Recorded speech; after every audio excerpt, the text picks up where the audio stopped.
What's up, Fam Bam guys? We're just about to get started here.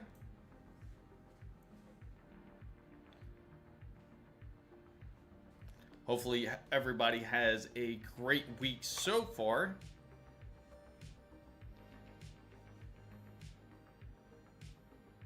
And we are live.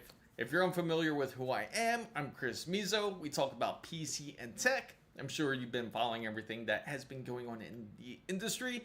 If you haven't already, especially if you're looking for some of the great Black Friday day sales, make sure to check out those videos in my page. I tried to find the best deals as possible. Unfortunately, not everything has the best deals for this upcoming holiday season. Now, we finally hit 10,000 subscribers on my page with the Fam Bam. If it wasn't for the Fam Bam, this all wouldn't have been possible. Thanks to everybody out there for really being part of this wonderful Fam Bam. If you aren't part of the Fam Bam already, make sure to join in on the Discord. It's completely free, and you can feel free to talk about anything you would like when it comes to PC and tech, or you can feel to ask any questions. If you're worried about this whole RAM shortage, you could also feel free to ask about it.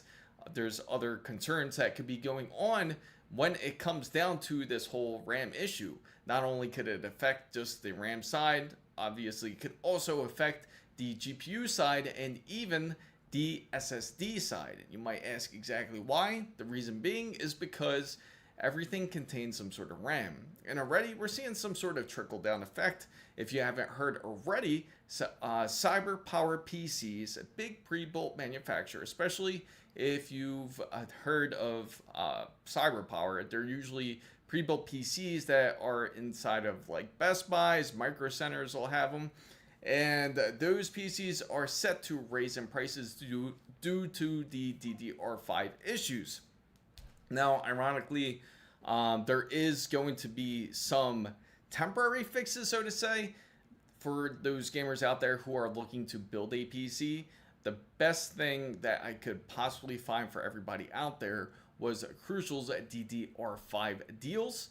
With their DDR5 deals, they do have a CL32 for at least around the $300 range. Corsair, they're just out of control. I mean, let me just show you exactly how bad it is.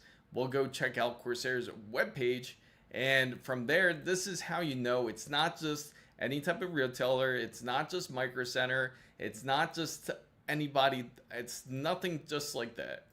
In fact, I'll show you because it's just insane about how much they are currently charging just for a set of 64 gigabyte memory. Now, if you're trying to go even further up the ladder, you're trying to go 96, you might as well just buy a GPU, to be honest, because that's a much more worthwhile upgrade on that side. What's up, Kyrian? The one full screen, oh, okay. Thanks for letting me know the mic is a bit quiet here. I'll turn that up. Thank you. Let me see. Oh, okay. I see what is going on here, guys. And let me set that up. Thanks, Kyrian. There we go. Hopefully that's better. In Canada, what's the best place to get RAM because of the recent prices? Honestly, look anything else other than Corsair. There's a reason why everybody is saying F Corsair, because they're the ones that are kind of giving these like really insane prices, regardless if it's a RGB stick or if it's a non-RGB stick. You're going to be paying top dollar. When we went to live stream at Micro Center this past weekend, if you were part of it, it's just insane. There's not really any best Corsair RAM out there. Same thing even when you take a look at Kingston, even Patriot, they're even a bit expensive. The best type of RAM to look for right now is going to be Crucial. Crucial just came out with this new kit. It's not too bad, honestly, especially with the volatility that we currently have with RAM right now. And it's around 6400 megahertz plus it's CL32. It's priced at around $319. Now, honestly, it's not bad for what it is now.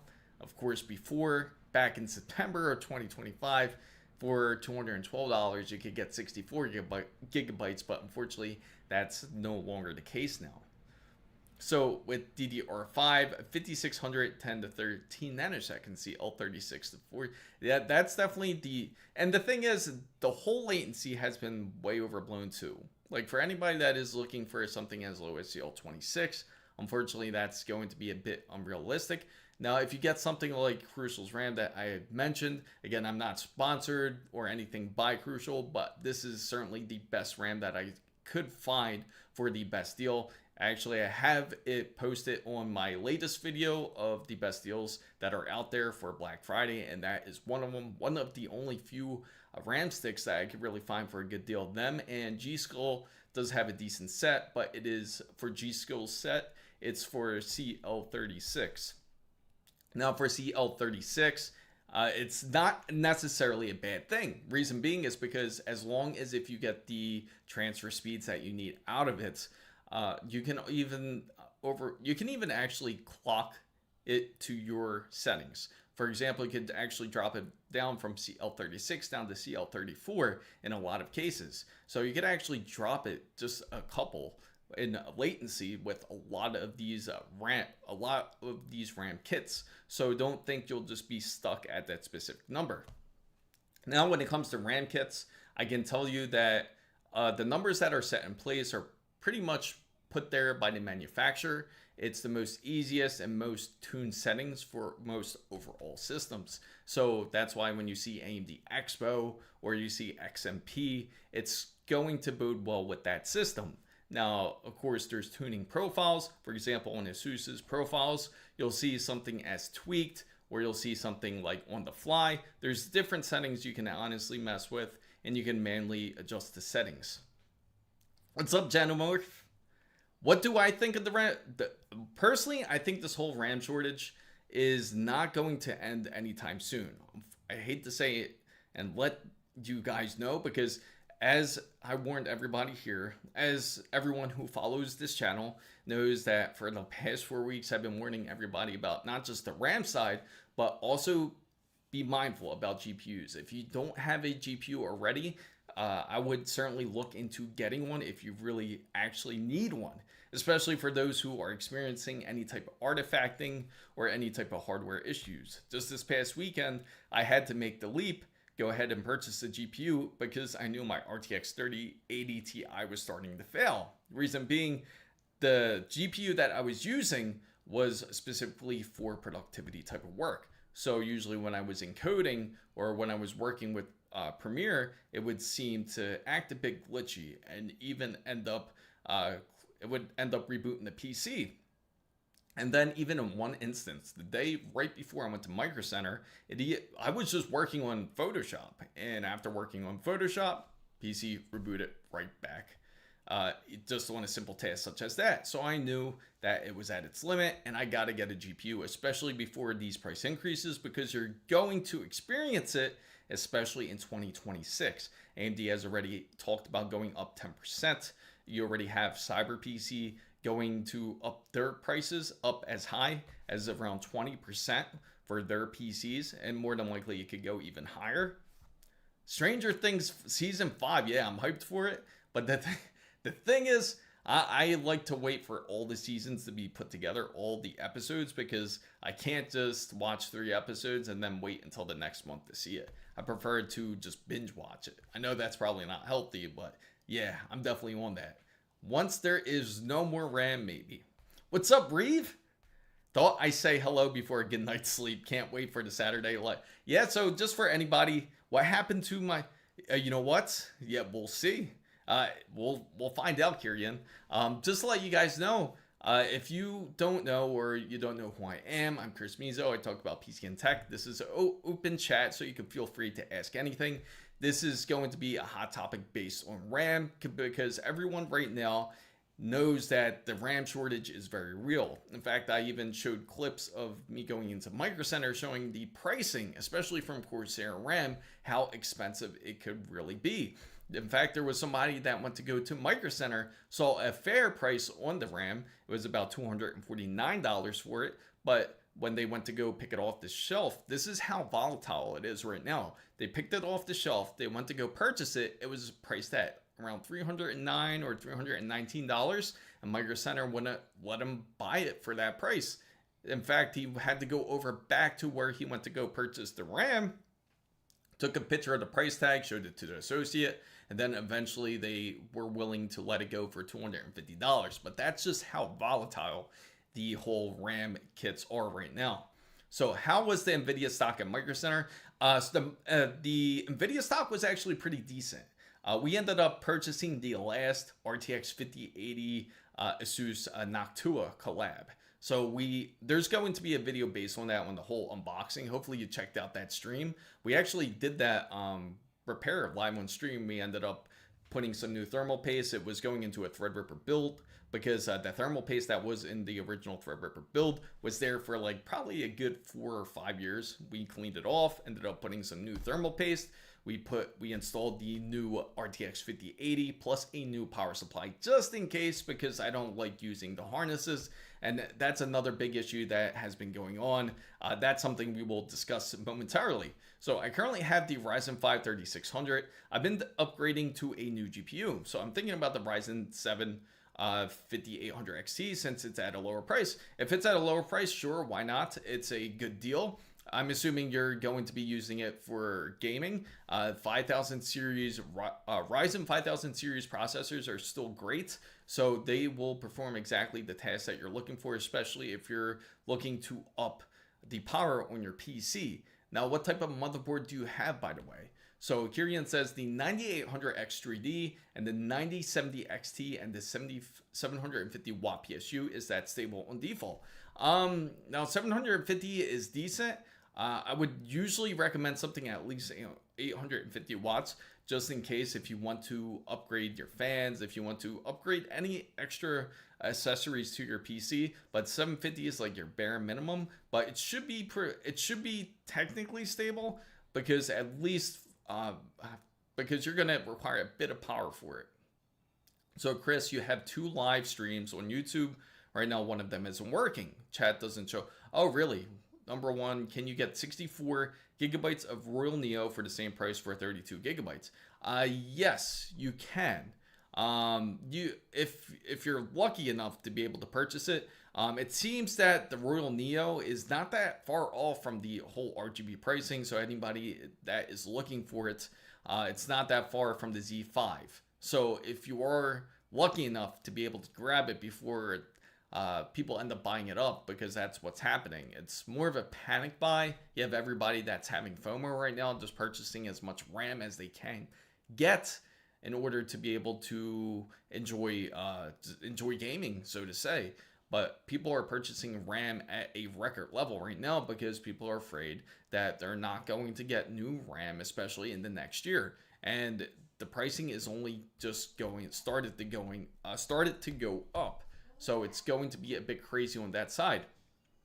So just got myself a 5090 Astra LC and the 9950X3D. Is the Ryzen 7, let me go back to Zara real quick. Is the Ryzen 7 9700X and Ace Rock 9? Yes, excellent combo. Let me know what type of monitor that you're gaming on. Would love to know. Just got myself a 5090 Astra LC and the 9950X3D with the Aorus Master X870E. Would that be good? Yeah, it's more than good. That's a great combo. That's a combo that everybody would love. A 5090 Astral with the Aorus Master X870E. Hell yeah, that's a great combo. What are your goals on this type of PC build? I gotta ask. I would love to know. Of course, there's no wrong answers. Just curious. Fireblade, what's up? It's ridiculous. That's the unfortunately thing. It's the reality of things right now, that RAM is going to be very expensive, especially into the holiday season. If you're looking to build a PC, again, I highly recommend going Crucial. You're not going to experience any real difference, especially you're getting 6400 megahertz at CL32. And just to let you know, anybody that does have AMD boards, you are also capable of going XMP if you would like to. You can use a XMP profile and it will work exactly fine. It's not that different from Expo. Expo is obviously more preferred because that's for AMD system. XMP is more of Intel system, but it can be used on AMD. Now, the 9800 X3D with a 650 Wi-Fi paired with 9070 XT, 32 gigabytes, 750 watts, bronze. What changes do I need to make? Got an offer for around 1800 euros for this build. Oh, that's actually not bad. I got to know, like, how much is the RAM that you're currently purchasing for, just out of curiosity, because that is what's really throwing everything off. Luckily, GPUs are actually at record low levels. So if you're looking to purchase a GPU, it's actually a really good time now before this whole inflation really starts pushing these GPU pricing up. And again, if you're asking why GPU pricing would go up, it's because they also contain VRAM. And VRAM is also some type of RAM that is being used. And that's why AMD did announce officially that their pricing is expected to go up within 2026. NVIDIA hasn't said anything, but that's not surprising. That's pretty classic of them. They'll just decide to one day just say, hey, we're going to push up the pricing, especially that they're pissed off that they didn't get that meta deal.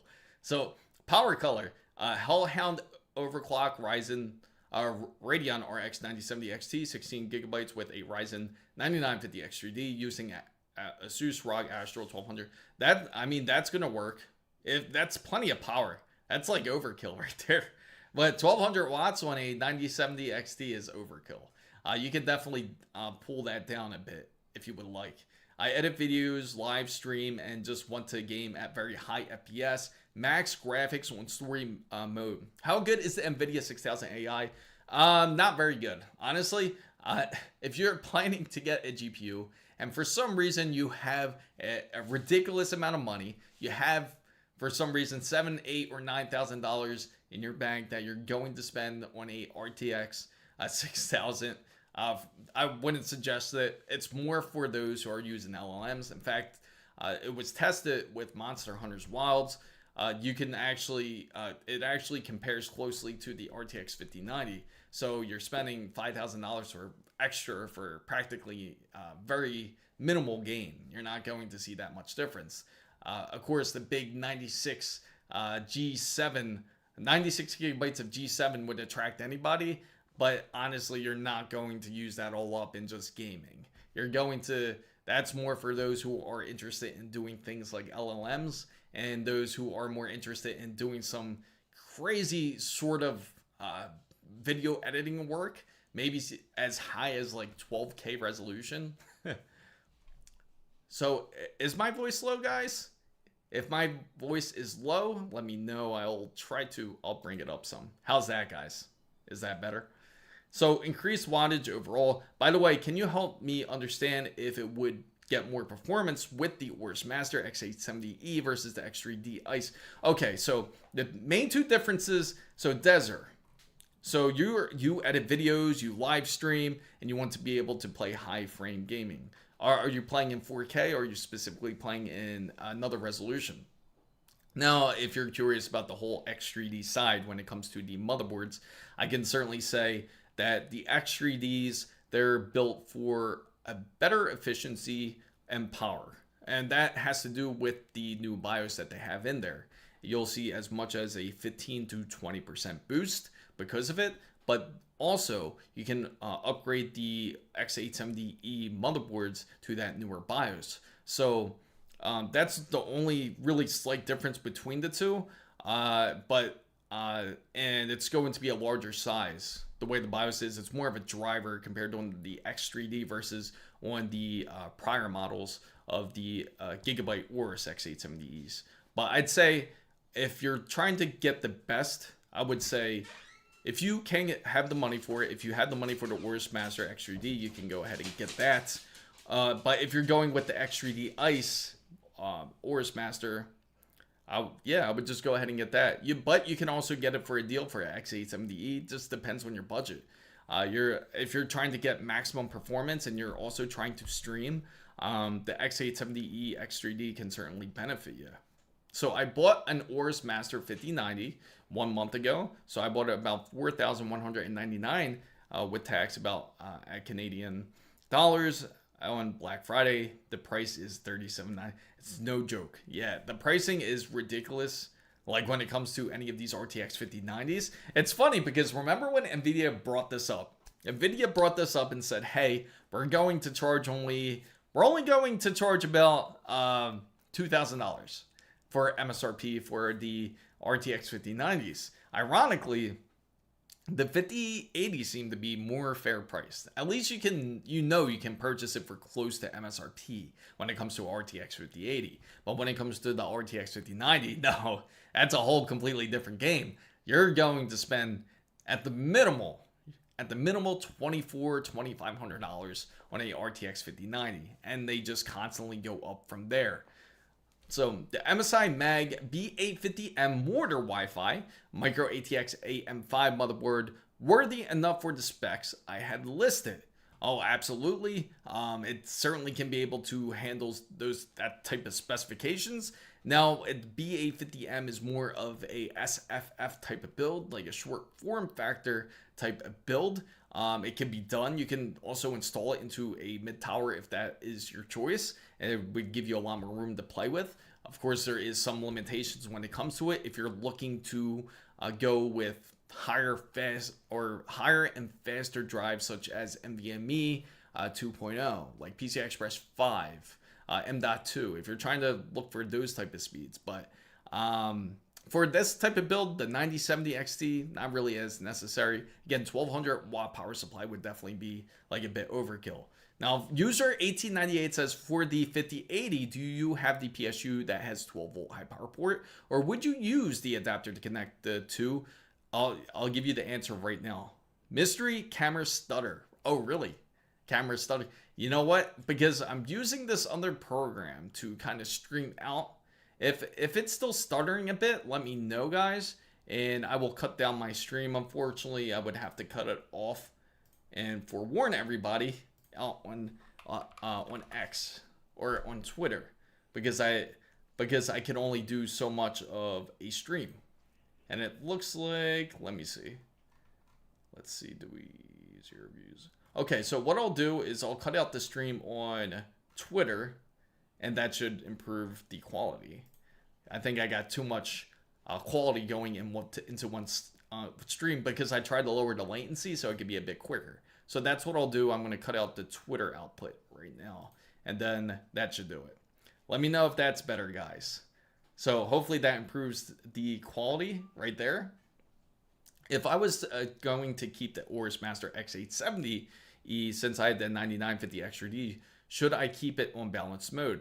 Also, in any BIOS settings that I should change to optimize it. Now, the only BIOS settings you really have to optimize is if you choose to balance mode is pretty fair for you. Are you looking to, I know you're trying to get the maximum resolution, but I'm assuming this is the same system that you are also trying to stream on. If that's the case, a balanced mode would certainly make the most sense, because that would give you a bit more fairness when it comes into streaming and gaming. You don't have it overloaded into one side more than the other. But if you do adjust any of your BIOS settings, I would highly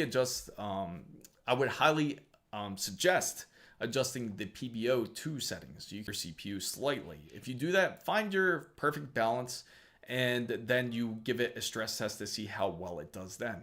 So I just dropped off one of the streams on Twitter. Hopefully the stream is a lot more cleaner this way. Hopefully the quality has improved a bit. Unfortunately, my bandwidth can handle only so much. So eventually I may custom water cool it in a good few years from now. Not a bad option. Water cooling is a great choice. It's a very high maintenance system. Just know if you do water cool, just remember to clean it. It's very important, because you're going to be using some sort of whatever minerals that you will choose to go with your cooling system. So just make sure to do it. I think it's usually like every 6 months is best to check it. That's what I would recommend. I know some people recommend at least a year, but if you're going to go with a custom water loop, I would say check it out pretty often. Now, that's the big advantage for AIOs. If you do want to say like go into that section, is at least with AIOs, you don't have to worry about too much modding, so to say, with bending tubes, and you don't have to worry about leaks. But again, custom water loop is much more quiet, so to say. It's certainly a more quiet method to go. and a more patient method. So if you do decide to go this route, make sure that there is no leaks at all after you do this custom whittle loop. So it's more like a frame drop than looks like stuttering at 22 FPS maybe. Oh, okay. So that's okay. So is that my now I'm getting thrown off. Is that my stream that seems like it's stuttering a bit? Hopefully it's smoothened a bit out. Hopefully it's smoothed out. If it did, let me know. Let me know, guys. It's my first PC ever. Is there any tips that you would give me? So the first thing I would say, so you already built this PC from what it sounds like. You already are streaming and you're already gaming. If that's the case, the highest tips I can certainly give you is make sure to get hardware monitor 64 or hardware info 64. It's a great tool to be able to track your temperatures and have an idea of how your system is running. So I would highly recommend something like that. Now, if you want to tweak anything when it comes to your PC with your power plan, hopefully you're not more of the energy saver type of guy. But the reason why I say that is because with the power plan, you want to make sure to go on full power. You want to go onto 100% highly optimized power in order for you to get the full use out of your system. If you don't do that, you're going to be capping your system a bit. And also when it goes into your BIOS settings, as we mentioned a bit earlier, you can always tune it slightly. You can adjust your XMP, or not your XMP, but you can adjust your Expo profile, and you can also adjust your PBO2 to where and the curve optimizer to set exactly where you would like. You can adjust the boost slightly, like when it comes to your CPU, to see where you would like it, to see where you get a bit more performance. That's something I would highly recommend. So would you know which driver you will use with the 5080 as each release comes with them? So personally for me, the driver I would highly recommend anybody out there who has a NVIDIA card is get the newer driver. It's not listed on the NVIDIA Studio or the NVIDIA app. It's not listed on there, unfortunately. So this specific driver, you're going to have to search for it. It's called the 581. 581.94, I think it is. The 581.94 is the new driver. It's a hot fix because apparently Windows 11 effed up this whole update when it came to their new classic Windows 11 style AI automated update, to where it kind of screwed up system settings to where it won't interfere with your NVIDIA GPU. So if you simply get this hot fix, or this new driver that NVIDIA has made, they don't have the full official one out yet, but I would highly recommend that one because you will see a better improvement when it comes to FPS and more stability with your GPU if you download this driver. Now, hey, could you review the Lenovo Legion Pro 7 and the Ryzen 9955HX 3D? Okay, I'll take that to account. Hopefully, hey, what's up, Slim Shady? Welcome in. I got it pre-built. It's actually coming in tomorrow. Oh yeah, let me know how it is. Join our Discord. Anybody who's just joining in, make sure to join our free Discord that's down in the description box down below, and I'll actually pick it up for you guys. Hopefully the stream improved for you guys. If it did, let me know. If my stream seems a bit clear, what's up Ernesto? What's up Drunken Jim Leahy? What's up I Love Math a Lot? If my stream has improved, if the clarity has gotten better, if it's not buffering as much, please let me know, because I had to drop off one of my stream outputs, and hopefully that improved the stream quite a bit. If it did, put in a 1. If it's still a bit laggy, let me know, put in a 2, because I would love to know if this stream is working well. So, let me get back here. And that's one of our big supporters. Thank you for coming in. I love math a lot. I currently have the 4090 and the 5950X. Would you recommend keeping what I have? To go ahead and upgrade to a 9800X 3D, I have a 4K 240 Hz. So I love math a lot. Are you experiencing the full 240 Hz? What's up, Frozen? Good to see you. Glad you came in. Glad you made it. It's not buffering. All right. Thank you. Thank you, guys. Okay, so it's been clear for you guys. Okay, because I had to drop off one of my streams. That had to do with more, I believe, with on the Twitter side. For everybody out there, I do want to wish everybody a happy Thanksgiving. First of all, it is coming up. Be thankful for everything that we have. Be thankful that we even have PCs. Most of all, it's wonderful that we're able to have a PC to game on or stream on or even produce on, because there's a lot of people out there who wish they had a PC as well. So certainly be thankful for what we have.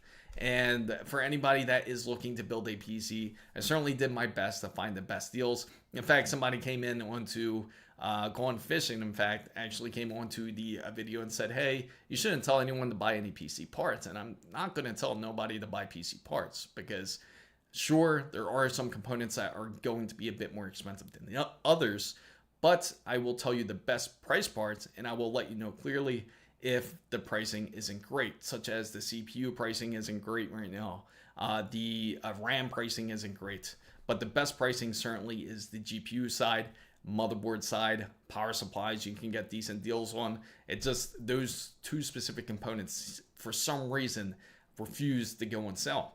So in most games I do, but not AAA. I heard the 9800 X3D with help with the stuttering I get sometimes. RAM again, absolutely. Now, if you're experiencing some stuttering, now is it specifically on Battlefield 6? Because I do have something to say about that. And the reason being is because if it is because of Battlefield 6 or any other game, doesn't just have to be Battlefield 6. If anybody with the X3D processor specifically, I can say for certain on Battlefield 6, what happens at times is it will run the game at CCD1.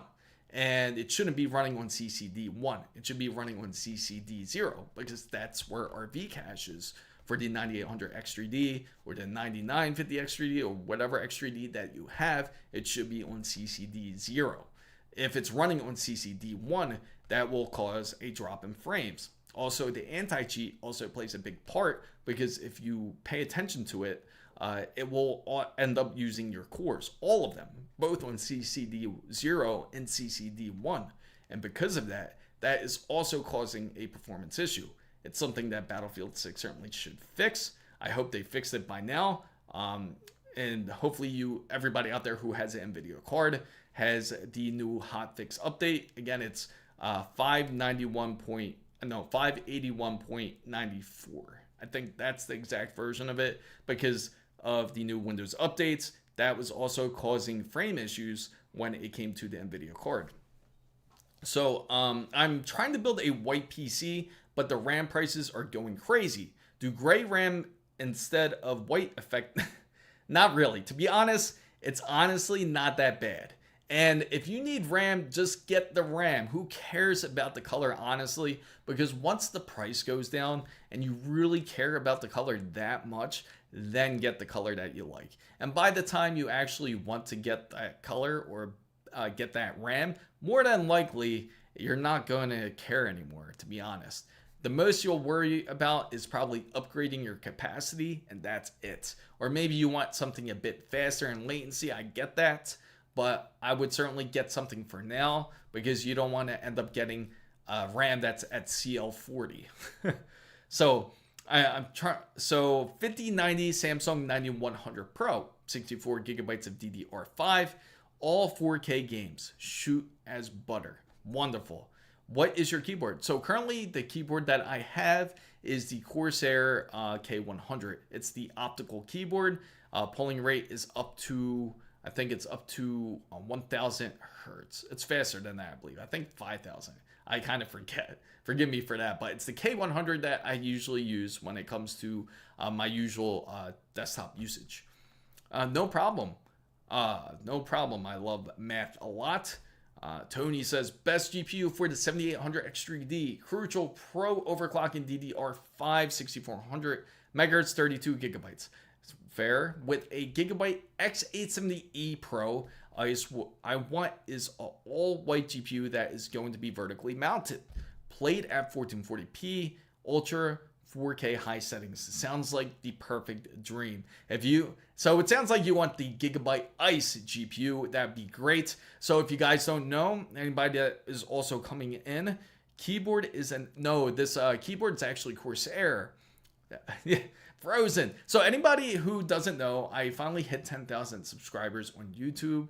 I feel I am really happy about that. So we're going to do a streamathon on this upcoming Saturday. Don't miss it. I'm going to actually start at 7 a.m. in the morning.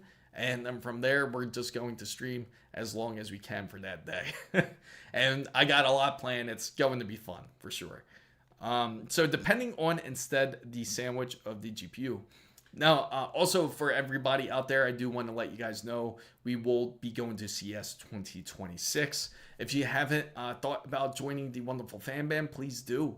The Discord is completely free. Just go down in the description box or go to our link on my web page, which is chrismizo.com. Click the Discord icon and it will take you straight into the server.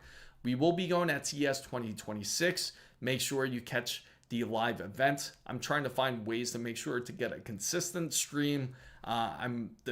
The thing is, I remember earlier in the year when I did go to CES 2025, streaming wouldn't be too bad, but the problem is there would be points of the certain hotels or casinos where the signal would cut off. So I'm going to try to find something to help stabilize the stream even more. So let's go 7 a.m. Eastern time, guys. It's 7 a.m. Eastern time. Chris, do a giveaway for the 5080 Master Ice just for my birthday, please.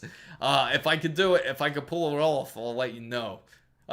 Is it common for some GPUs to have some issues when mounted fans facing away to... do you mean facing it horizontally or vertically? Now, if you hook it up vertically, that there could be issues maybe with the case because the fan's kind of blowing straight into the case. But honestly, there's really shouldn't be any issues. It's not like the fan's blowing into, not blowing down into the bottom of the chassis, so to say. Really, it's actually going through because it actually has heat sinks that it's going through. So technically, everything's going above the GPU or exiting out the back, depending on how you have your airflow set up. Now, frozen for anyone else. 5090 versus two 4070 Ti's. Super considered PCIe Express, which is for AI server LLM. So you're doing this for a LLM. Okay, so if you're trying to do something with AI, now obviously the 4070 Ti doesn't have something just like how the Blackwells do. Blackwell has something to help. It has, what is it called? TOPs in there where you can take full advantage of. Now the 5090s would certainly be better in that side. Now you can use the 4070 Ti's in that same way, but I don't know how specific you're getting on your LLM. Now either one would honestly work. It just depends on your budget. So more like how the GPU is cooled. Right. Usually it doesn't really matter as much. Like when it comes to the GPU, preferably, I would say it's best to just install it horizontally, like how, not horizontally, vertically, like how it's supposed to be, because most GPUs are designed that way. Now you can hook it up horizontally if you like, to where it gives it much more of a better aesthetic if you feel that way. Vertically. Now I'm getting my words mixed up. Vertically, it would give it like that better aesthetic, but if you hook it up horizontally like the way it should be, I feel that the airflow is much better in that sense. As earlier in the year, if you haven't heard, with Gigabyte cards, there was problems where there was like thermal paste where it was leaking because it was sitting in a vertical direction. So you don't want that to happen. And but luckily there isn't many cases of it either. Gigabyte seems that a lot of the issues have been pretty much rid of in the early models of the 50 series. Now, when it comes to like any other cards, I've heard very little issues when it comes to hooking it up vertically. And again, that's more aesthetic. Better temperatures are technically going to be in the horizontal side because of how your case fans are pretty much hooked up into your system. Now, I can say, so hopefully everybody is excited. Yes. Oh, I just realized something. That's pretty funny. On one of my other chats here, I see that only the Twitch and some of the YouTube stuff is hooked up on my on my stream bot. And unfortunately, Streambot was giving me issues with the whole posting up the links. So I'm not going to open that up because obviously that was giving us issues. But we're going to go get into it, and we're going to take a look at this, guys, which is going to be based on the wonderful Corsair deals that that's going on currently. On it, and I hope you picked up on the sarcasm there, because it honestly doesn't seem all that great. Now take a look at this, guys. This is the wild part. We're going to switch over to the browser here, and here it is. So you can see how the RAM is looking. Now you take a look here. $1,069. That's just terrible. That is not worth it. 5200 mega transfers, CL38 memory kit, and this is $1,069.99. So it's only went up. Now tell me how this makes sense. Right next to it, literally. Right next to it, literally, is a Vengeance RGB 96 gigabytes DDR5 for 5600 mega transfers for CL40. Now it's priced at a wonderful $1,080. Now that's just quite expensive. Now for the people that are worried about matching their system build, and this is the reason why, look at up the X870E or Extreme AI Top. Certainly, you know what's funny? I think I was looking at that card earlier this week, but I will certainly look at it right after this. Here you go. For anyone that wants a white RAM sticks, Dominator Titanium RGB 96 gigabytes, 6000 mega transfers, and CL30. Everything that you will want for a typical AMD system. $1,260. Now this is more expensive than most GPUs out there. Everything is over $1,000. There is nothing for around that $400 range anymore. And we were just on there. We were just on Corsair just about a week ago. And again, the hidden secret, like I said, like I was trying to tell everybody, is that the hidden secret is if you go to Newegg, and I have the link for you guys. In fact, I'll switch over here real quick, and I do have the link here so I can pull it up for you guys. But I can say this hidden secret to get some RAM is look up Crucial. I've been telling people just go ahead, get Crucial. You honestly don't need RGBs. Yes, it does make it look aesthetically nice, but it's not going to be worth, not for some lights, it's not going to be worth an extra $700 just to have some LEDs on there. Now, I'm going to show you here, like G-Skill's Flare X5s, decent deal. Hopefully they are still up for a deal, which I'm going to show you guys. You know what's funny? I don't know if you guys remember this, but Corsair actually wanted to do something like this, speaking of downloading RAM. And you might be thinking, exactly what am I talking about downloading RAM? Well, what I mean about downloading RAM is the fact that they wanted to do, not download RAM per se, but what they wanted to do was that they wanted everybody to 3D print some RAM. So that was their big idea, 3D print some RAM, and that would give less issues. And the funny thing is, I feel like that's something that's like just kind of gone in the wind. They wanted to do this about last year. These were some of their ideas, but I don't think it's come into play. Unfortunately, it's sold out already. So, apologize, guys.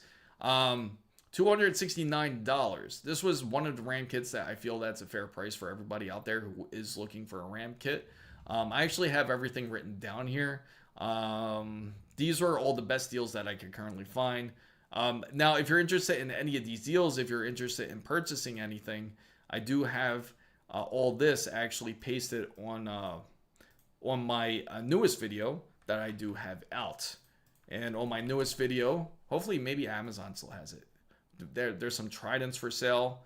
Sold out. Wow, that was quick. People already bought them out. They were just in stock this morning. So this was another kit that was now you can get an idea how bad it is. People are just kind of getting that FOMO moment and just purchasing RAM. It ain't even an option. I know, right? It really honestly isn't. Do you think Kingston Fury 60 $540? Yes, technically it's a good deal as of now. It shouldn't be $540. It should be $212. Should be like around that range.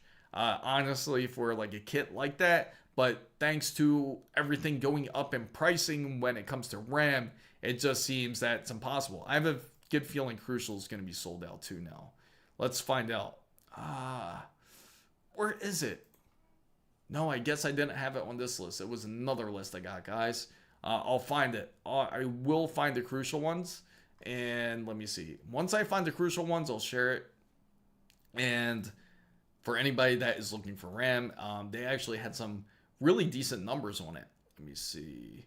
Actually, let's see. Right, no, it won't be here. In fact, I'll just find it like this.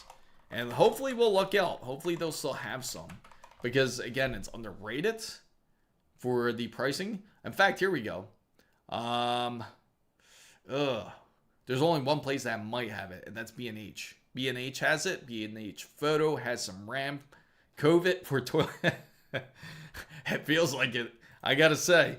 So let's go to the browsing side here. So they do have some. I apologize for the dark tint because I have this whole blacked out mode right now. I have the dark mode on, the custom extension. So, but it is on sale at B&H for $272.99. So there you go. They do have some RAM, but unfortunately it's on B&H. That's the only one I can find so far. But I will continue to look. Actually, this is probably the kit that everybody has more of a chance to find if you are in need of RAM. Now, I'm not telling you to get RAM now, especially if you don't need it. If you already have RAM already and you're not having issues, honestly, don't even stress about it. Just sit this one through, because this is more of a mental thing. The reason why I say that is because when you build your PC, right? How often, honestly, how often do you touch your RAM?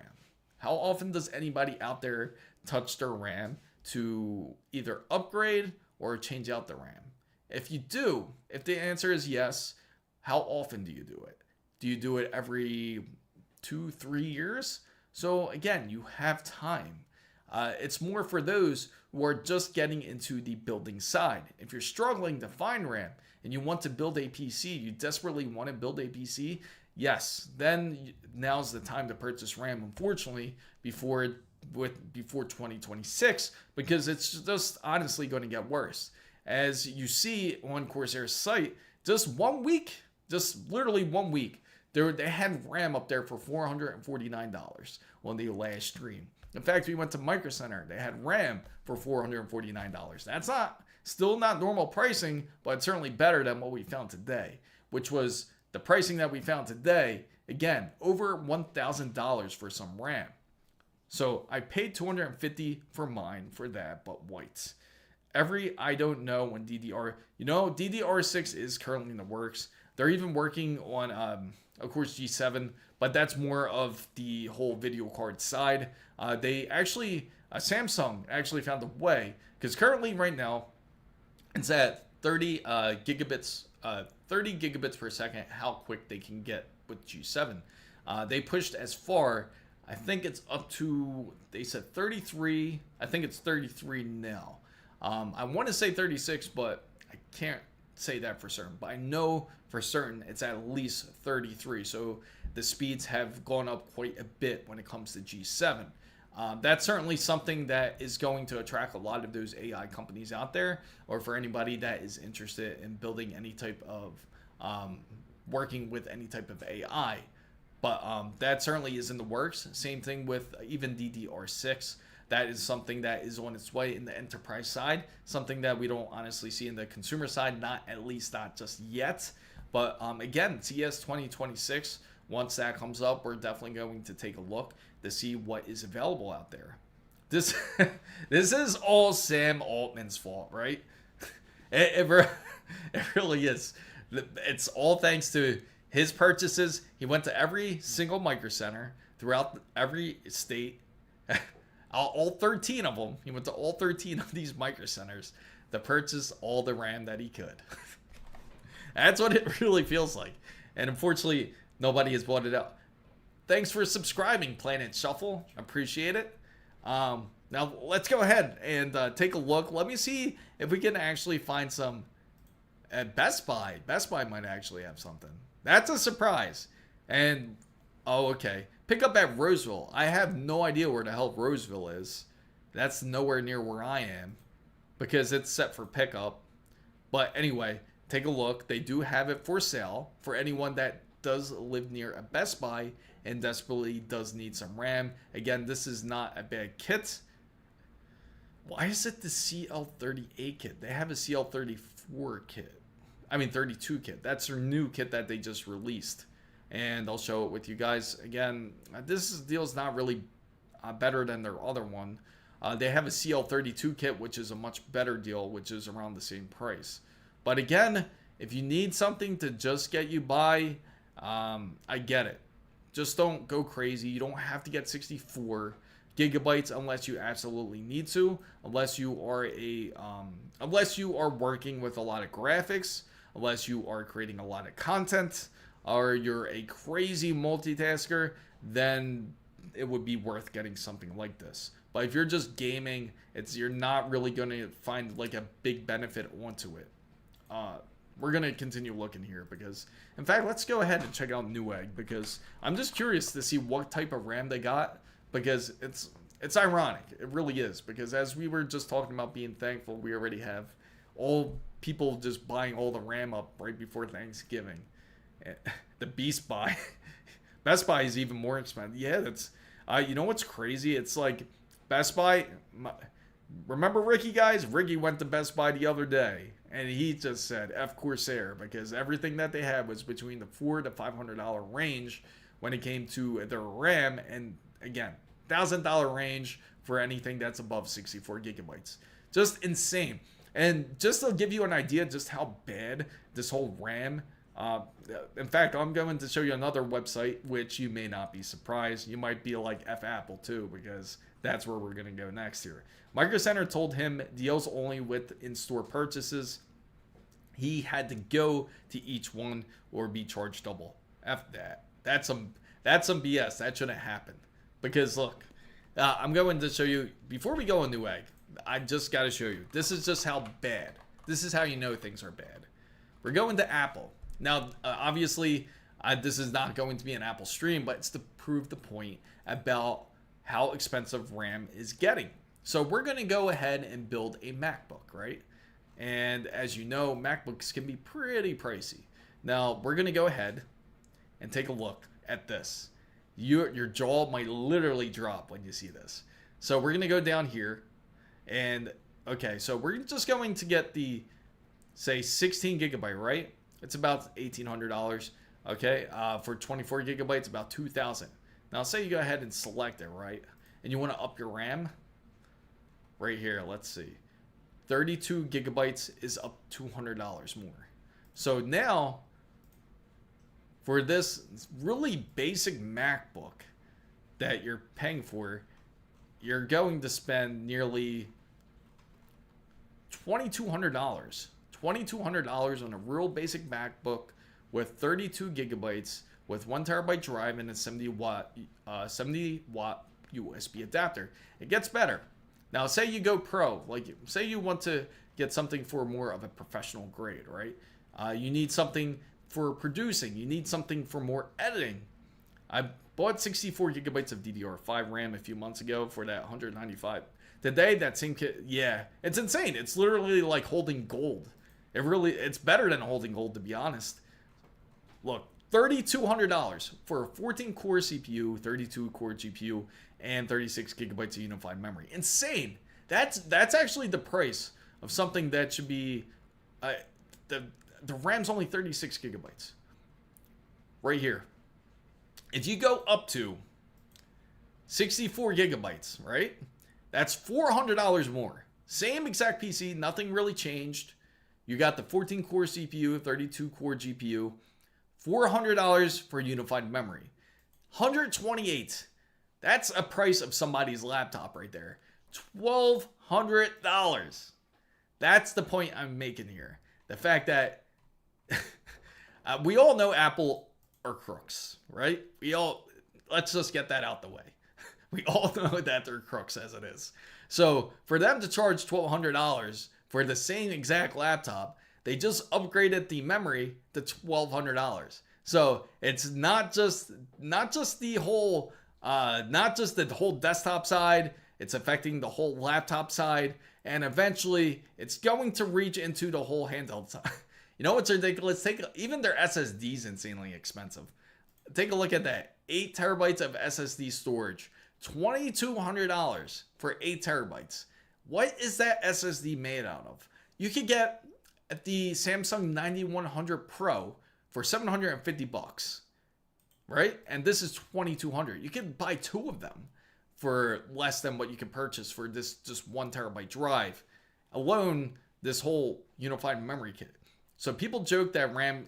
It's true because it's very true. We just were on Corsair, right? All right, let's go check out Newegg now, and let's go check out their RAM here. See what kind of RAM kits that they have, because we all know that RAM is extremely expensive. So we're gonna click on their deals, and we're gonna look specifically for RAM here. So I'm scrolling here, right here on the side, so you guys can see. So we're gonna look specifically for the RAM here, and let's see if we can find some. So it's gonna be listed under memory. And here we go. Now, here's some of their kit. Now, you can get this wonderful monster combo kit. You can get this CPU, motherboard, memory combo Intel Core Ultra 9 285K bundle, right? For $929. Oh, man. You can't joke about that, right? There goes the AI top motherboard right there. And then you get the Corsair CMH32 GX. That's a CL36 RAM. That's what that practically is. It's all for $929 for this kit. This is your starter kit now, guys. Chris, we all know you can give out. Oh, epic. I wish I could. That's like, you know what's funny? That's actually really good deal. What do you think, guys? Do you think that's how do you feel about that deal? How do you guys feel about that deal? So it's a Intel Core Ultra 9 285K. You get a decent motherboard, a Z890 Aorus Master AI top with the Corsair 32 gigabytes, 6400 megahertz of CL36. That is what is with this kit. Now, if we go back here, all right. If we go back here and take a look at some more RAM, now they got some sketchy stuff. Like if you're really desperate, you need some sketchy RAM, they do have it. Like they got this V-Color Manta X guide. Maybe I'm wrong. Maybe I just never used them. Son, do you want a car for your 16th birthday or 256? Honestly, if I had to pick, I would pick 256 gigabytes of DDR5. What does everybody think? Would you either pick a car or would you pick some DDR5? Like in smart terms, like honestly, what would be the better investment for this year? 256 gigabytes of RAM or a car? Depends on the car too, right? Yes, it's just taxing. That's right, PTT. I mean, I've never heard of V-Color, but they do have some of these sketchy RAM kits, the Manta X Guide kits, for $240. Now I think they claim that they use Hynix too. They use Hynix RAM practically in here. But let's see if they tell you. Yeah, SK Hynix. So they do use it. They use SK Hynix for them. Now that's something you see more on the DDR5 side. You won't see Samsung as much. The investment, absolutely. It's the investment. That's right. You're investing for it. Now let's go over in the Z5 RGB series 64 gigabytes. That's like considered a decent deal for what pricing is. But again, it's just extremely expensive. And this is again CL40. No, CL30. That's actually decent, which is weird to say because, again, this kit should nowhere be near that price there. Pebble says, I don't know how you were recommended to me, but I got a 5070 Ti. Oh, really? Got recommended? That's awesome. Hopefully you're enjoying it. Welcome, Pebble. I got a 2K monitor. I want to see how will my PC perform on a 1440p ultra-wide monitor. Is there any website to simulate? Well, I can certainly say that if you are, I can just tell you how it would perform. Now, what type of games are you playing on your 5070 Ti and your 7900X? Is there a type of game that you're specifically playing? Now, if you're playing on 1440, you can certainly expect decent frames. I wouldn't worry about it. You're going to hit your frames. Even if it's a 240 hertz monitor, you should be able to do it. Now, you're not probably going to play on max graphics. Not going to play on the ultra graphics more than likely, but you still can hit 240 hertz easy. Monster Hunter. Is it Monster Hunter Wilds? Because if it's Wilds, that's a whole nother beast there. 5070 Ti, yeah. 5070 Ti, you'll be fine, to be honest. Because, again, Monster Hunter Wilds, you'll be able to run your game. Don't worry about it. You'll be fine. You shouldn't have any issues when it comes to playing games such as Monster Hunter Wilds. They actually do got some great display deals, though, too. Yeah.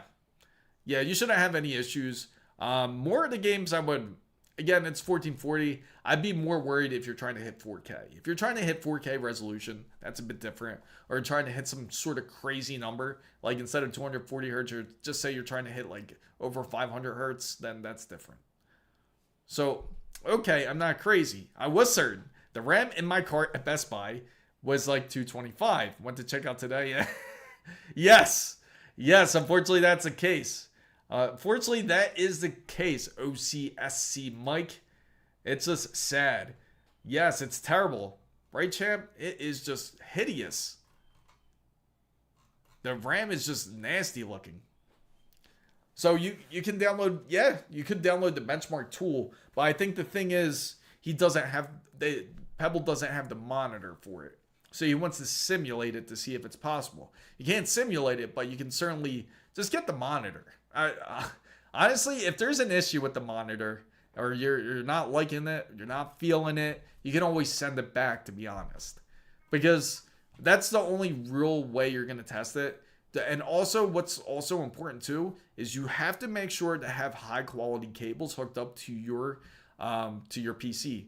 That's also a big factor. And don't forget to change your settings when it comes to your display, because if you feel it's ghosting or whatever, more than likely you probably just forgot to change your display settings. It's more common than anyone thinks. It does happen, especially hooking up to a new display.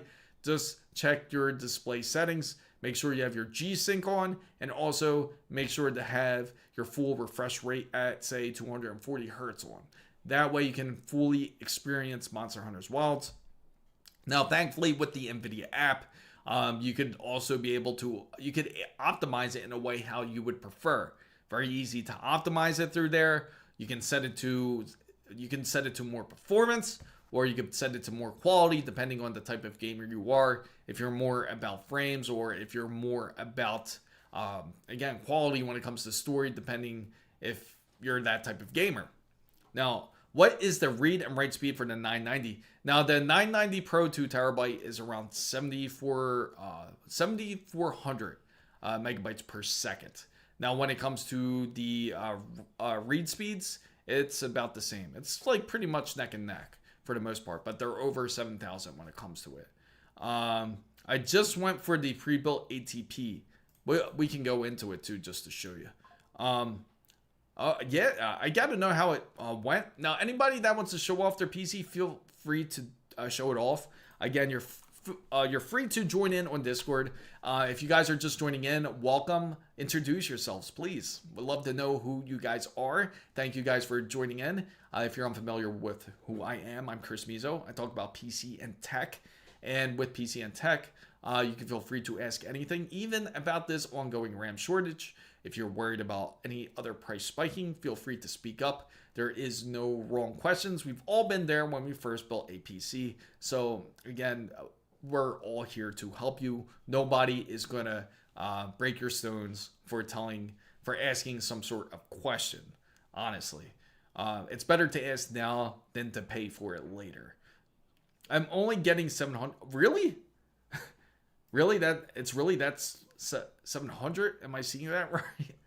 There's no way. Yeah, 7,450 megabytes. That's how fast it is. There it is. Because I remember testing it. That's how quick it was. But why? What? Do you have it in the correct PCI Express drive in the correct location? Because that could also cause cases. Also, if anyone is aware too, if you have a X870 board or a X670 board, please be aware that if you do hook up your NVMe, make sure it's in the correct place, because it can end up breaking down your graphics card speed down to X8, which is half of what it should be. All GPUs should be running at X16. So if you are curious about that, make sure to check it out. You just download something like go to Tech Power Up, and you're going to download a GPU Z. Get GPU Z from them, and it will tell you exactly the speed of what your GPU is running at. So it's time to increase virtual memory. Oh, you know what? You just reminded me, user, that there is, we're going to look into it right now, which is going to be the 3D printed RAM, because again, that's something that they were all discussing and they were thinking about doing, which was going to be doing some sort of 3D print for RAM, pretty much like you get the design of it. Let's see if, I wonder if there's got to be remnants of it. 3D print RAM. Because they were talking about this. I think it's just, there you go. 3D print your own top bars. This is what they wanted to do.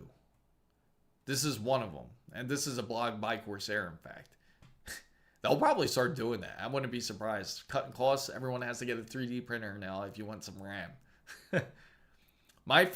My 5070 Ti is on its way. Sadly, RAM and CPU are left to complete your build. Hoping Friday I can snag something decent. So VIK, check out my latest video. I do have everything listed on there, which I tried to find the best prices. Currently, I would say buy some RAM quick as you can. I can say after Black Friday, you might get lucky onto Cyber Monday. There may be some RAM left, but I wouldn't be surprised if all the RAM does run out for the rest of the year, because again, there was nothing but $1,000 kits left on Corsair's website. I would say look for Crucial. Crucial would definitely be the best bet to go. So I'm building my first PC tomorrow, but I'm not sure about the cable management. Do you have any tips? Okay, so the best thing I can tell you about cable management when it comes to building your PC is have everything installed, pretty much all your components, except for your GPU. After you install everything into your PC, don't hook up your power supply just quite yet. What you will do is instead you're going to route your wires to your components first, and then route it to the back of your PC to where your power supply would be. So typically your components will sit on the front. You're going to connect your ATX cable. You're going to connect, say, your to your CPU cable. You're going to connect all your main components that you need to connect for your power supply, and then you're going to route it directly in the back. That way you can make it a bit more neater. Same thing with connecting all your I/O ports to your case. You want to make sure to connect everything as well before you input the power supply. In the end, that's when you can connect everything to your power supply, and it should just pretty much click into place. That's the easiest way to do it. A lot of people will try to install the power supply first and then install the cables afterwards, which would make a bit more trouble, a bit less freedom in order to work on your PC to do that. But that's personally the best tip I can say when it comes to organizing the cables. That would certainly be the easier way to do so. But also don't be afraid to loosen up all the wire ties that are in there, or don't be afraid to loosen up all the Velcro straps are in there because you want to spread everything as much as you can. If you are more of like a neat freak and you care about that, just loosen up everything. It doesn't matter. Just take your time putting it together and just kind of go with the natural flow of where the wires are. If it won't pull over to a certain side, say it won't pull to the left, make sure to try to keep it to your right. All the wires that are wanting to stay to your right, stay to the right. Anything that wants to stay to the left, you make it stay to the left. And then eventually you just have your one final wrap around it to where it makes everything look a bit more centered. So that certainly would be my best tip, I would say, when it comes to wire organization, for sure. And yeah, that's definitely a good video that we got to come out with. I just put it in the main slot. Okay, if you just put it in the main slot, it shouldn't have that many issues. I would start, honestly, excuse me. Honestly, I would start trying to bench it and see what you're getting out of it. And see, because obviously there's something that's pulling on to that SSD. It shouldn't be that low. Make sure that the speeds, the PCI Express speeds are up there. Check your BIOS, because sometimes your BIOS will auto set it, and make sure that it's running at the proper speed. Make sure it's running at, say, PCI Express 4 where it should be running. And also check your GPU in your BIOS as well, because it should be also running on PCI Express 4 on your motherboard at least. So what about Corsair Vengeance? Now, it's okay. It's okay, Alexos, because you're pretty much effed about that. Honestly, anybody who does want Corsair, honestly, you guys are probably effed on that. It's not looking pretty, because in fact, I'll just show you guys. It's looking pretty nasty out there, especially for the Corsair RAM. Now we're gonna look on Newegg, because obviously everyone has access to Newegg or Amazon, but Newegg I feel would give pretty decent prices, but again, expensive. It's still really expensive. The closest you can get is something like this, which is more common, which is the 6400 megahertz at CL36 for $406. That would be your best bet, or something like Corsair is just not looking good. And to be honest, Corsair isn't doing anything too crazy special. What Corsair is doing, or what they use, is going to be SK Hynix. Most of DDR5 is based on SK Hynix. It's not like DDR4 where you had Samsung, B-Dies, and you have SK Hynix. Now SK Hynix is practically mostly on the whole DDR5 side. So whether you go with Corsair or if you go with G-Skill, they're practically still using the same exact material. Just the only difference is it's kind of like GPUs, where you have ASUS, or you have Gigabyte, or you have not even Ace Rock. They don't even touch the 50 series. But anyway, ASUS, Gigabyte, or MSI, or if you have Zotac, any of them still technically have the PCB from NVIDIA, and they still get the Blackwell hardware from NVIDIA. So again, Corsair is just the name that you're paying for. The better deals would be towards G-Skill, or Crucial would be the better options to go. So never mind, it's Epic Games. I'm installing Crystal. Okay, perfect. Glad to hear that. But I'm only right. I'm getting only 1200, but for read, I'm getting over.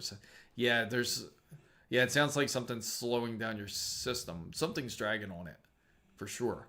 RIP, yes. Unfortunately, the $100 kits are no more. In fact, you know what? This is what we're going to miss here. In fact, I'm going to show you guys in it. We went to Micro Center a few months ago, in fact. Well, besides the stream last week, we also went to Micro Center. What's up, Orstal? It's going great. Genuine question, is 240 hertz? No, it's noticeable. 100% noticeable. That's a great question that you certainly ask.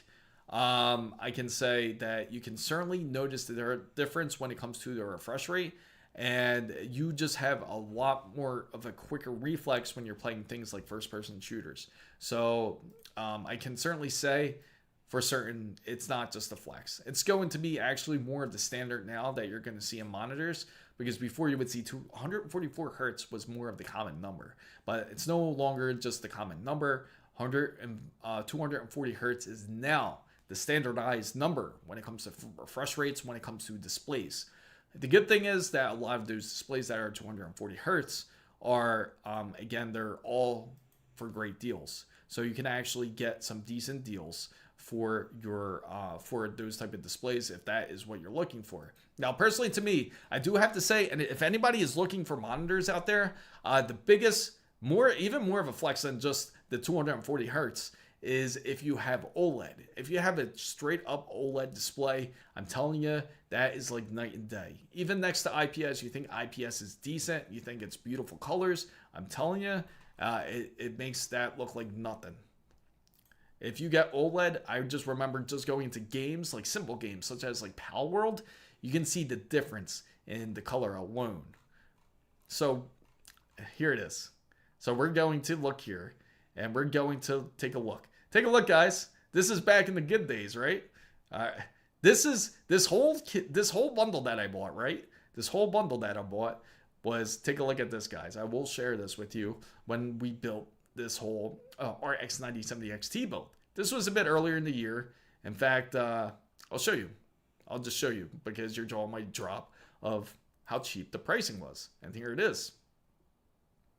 This was the order, right? You see the pricing of the Corsair RAM? Take a look at that. That's what it should be. That's what it should be.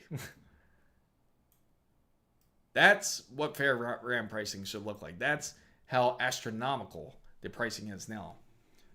So I'm building a Kind 95. Awesome. What's so special about? Nothing really. It's just the branding. It's just that you're used to using something. You could use it in IQ, so to say. Like if you have all Corsair products, that's certainly a much more easier feature for you to do. King 9 OLED Flex, absolutely. I got the MSI OLED 5. It's a beast, isn't it? Tell him, Silent. I know it's a beast. You tell him, Silent Fusion. It's house to OLED. Isn't that insane? Oh, thank you for following, Orostovo.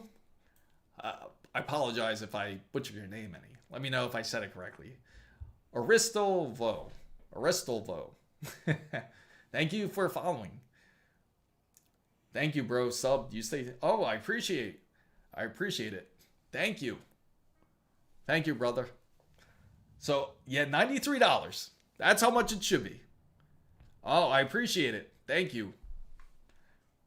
Make sure you join in on Subathon. It's, again, I'm not Subathon. Now I said Subathon. Make sure you join in on the Streamathon. It's on Saturday. It's coming up Saturday, 7 a.m. Eastern time. So make sure you guys stay tuned. It's going to be a big celebration day. You'll see, of course, you'll see Jonah. He'll be here. So should I go all in on an AM5 DDR5 build, or should I stick to AM4 DDR4 because of the markets? If I were you, so if you're going to go all AM5 DDR5 build or I'm telling you, honest, Zaza Vinci, you're in a bad spot. You're in a bad spot. I'll tell you that straight up. And the reason being is because DDR4, and they're going to stop manufacturing it after this year. They might still manufacture it now because just how bad the shortages are. But for anyone who is thinking of AM4, you're pretty much on a dated system. And Samsung has pretty much said, we're not touching DDR4 anymore. We're done with it. I'm not sure if SK Hynix will be the same way, but I'm pretty sure they'll follow in Samsung's footsteps and do the same. So I would say it's definitely better to go AM5 if you could. But what I would say is don't go crazy and purchase a $600-700 RAM kit. Instead, you should purchase a RAM kit where it should be more around the $200 or $300 range, at least to get you around. Or maybe you know somebody that has a PC that maybe has some RAM that they have. Just get some RAM temporarily, at least to get you around, because you can always end up selling it afterwards. So if you get, like, say, 6400 megahertz of CL36, right? Some really basic, it's not the best RAM, but at least it's something. At least you can game on it. Or at least you can do some of your PC tasks on it. So what you can do is use it until then, until RAM kind of normalizes back in pricing. You're probably not going to get a lot back for it if you do end up selling it or whatever. But when you do, at least you can purchase at a more normal price. So I would say definitely go AM5. That would be the better option. Feel like I'm looking at a window now, not a screen. Oh yeah?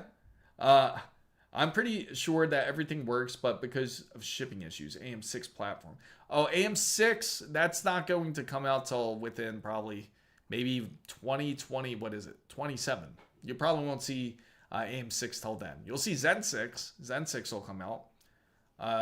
AM4 Budget SFF build. You can do it. I mean, like, there's nothing wrong with doing a full-on AM4 build. You can do it.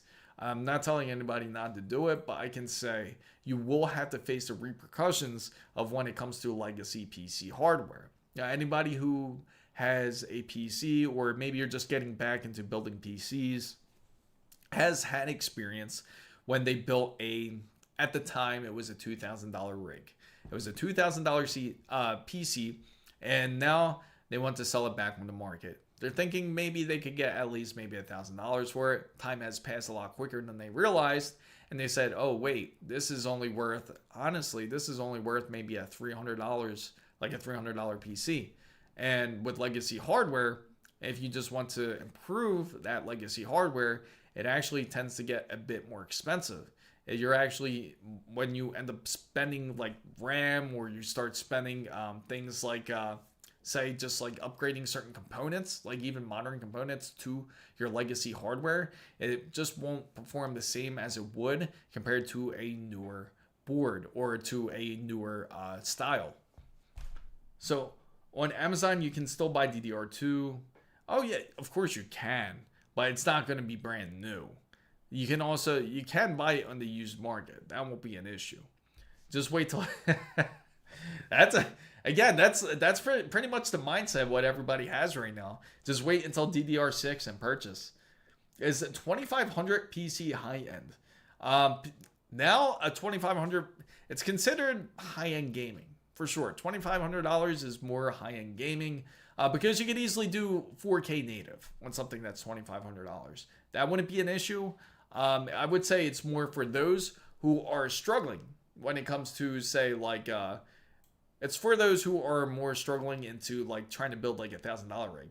Anybody that wants to do like a $500 rig is pretty much a dead on the water now. Like, there's no way you're gonna do it unless you get like used components, because RAM alone's like $300. And then if you get a decent GPU, I mean, honestly, you can get a 5060 if you really wanted to start something and you're pretty desperate to start something. You could always do that, but again, you could honestly buy GPUs cheaper than RAM currently. That's just how bad the fluctuation in the market is right now.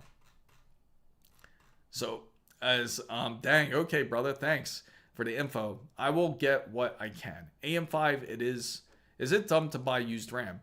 It's not really dumb. Technically, there's a lot of people who will buy used RAM.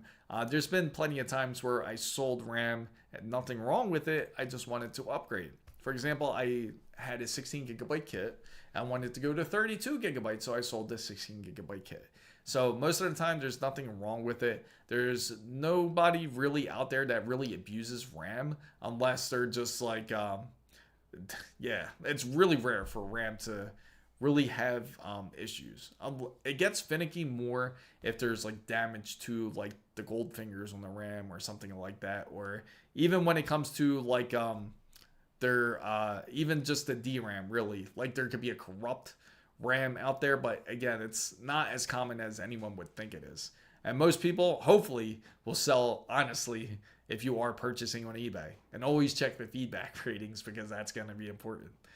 I got a 9800 X3D, and I have a 9070 XT, Mercury OC, and I do like XTX. They make great, actually great GPUs. Originally, they were with NVIDIA at a time, even before the whole, now their name just slipped my mind, before EVGA.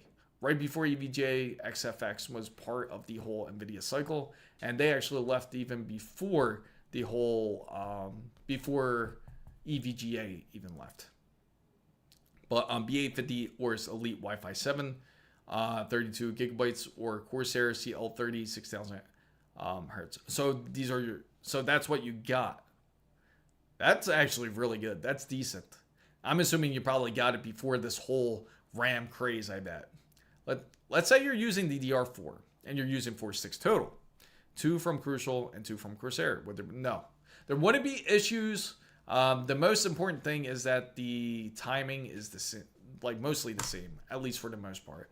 You want everything to match more. The issues is if, again, the timings are off. Like if anything is off, then that can cause a disruption. That can cause the weird hard freezing out of nowhere where then it suddenly just starts working again.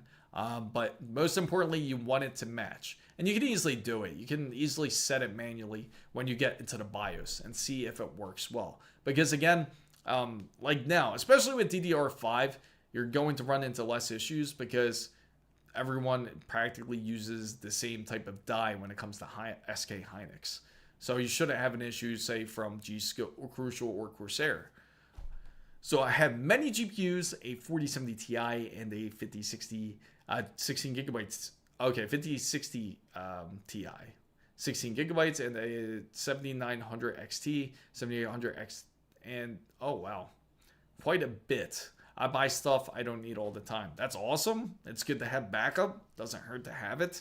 But it certainly sounds like you can take advantage of it for sure if you wanted to. Hey, I have a question. My PC specs is a 14700K, a 5070 Ti, motherboard Z790 SSD XPG, S70 Blade, PSU 750 Gold, and XPG 6000 megahertz RAM still. Why is my startup and my app loading speed slow? So do you mean when you first start on your PC, you feel like it's not as responsive as it should be?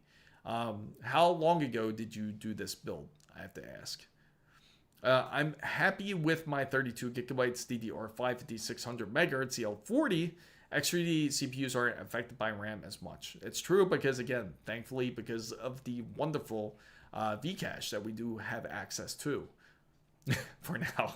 I like how you threw for now at that last moment. Should I spend 220 on 30? Yes. If you need it, yes, Drew. Personally, if I saw it for 220 bucks, I'd buy it myself. That's insane. What's the latency on it? I'm assuming it's got to be like CL36 or something. Because if it's CL32, I would say, where do you live? Which micro center? Because I'd go to that. I would probably buy it off the shelf right now if that's the case. Because when I was there, it was a whole different story. OLED just makes sure not to have fixed stuff on screen for an extended period to mitigate burn-in, to have pixel shift color intensity. That is true. OLED actually stresses, he's completely correct. Believe it or not, when you're gaming, that is not when the OLED display gets affected mostly. You assume, oh man, this is going to beat the crap out my OLED display. Like me playing some Battlefield 6, but it's actually honestly constantly changing the scenery when you are playing your games.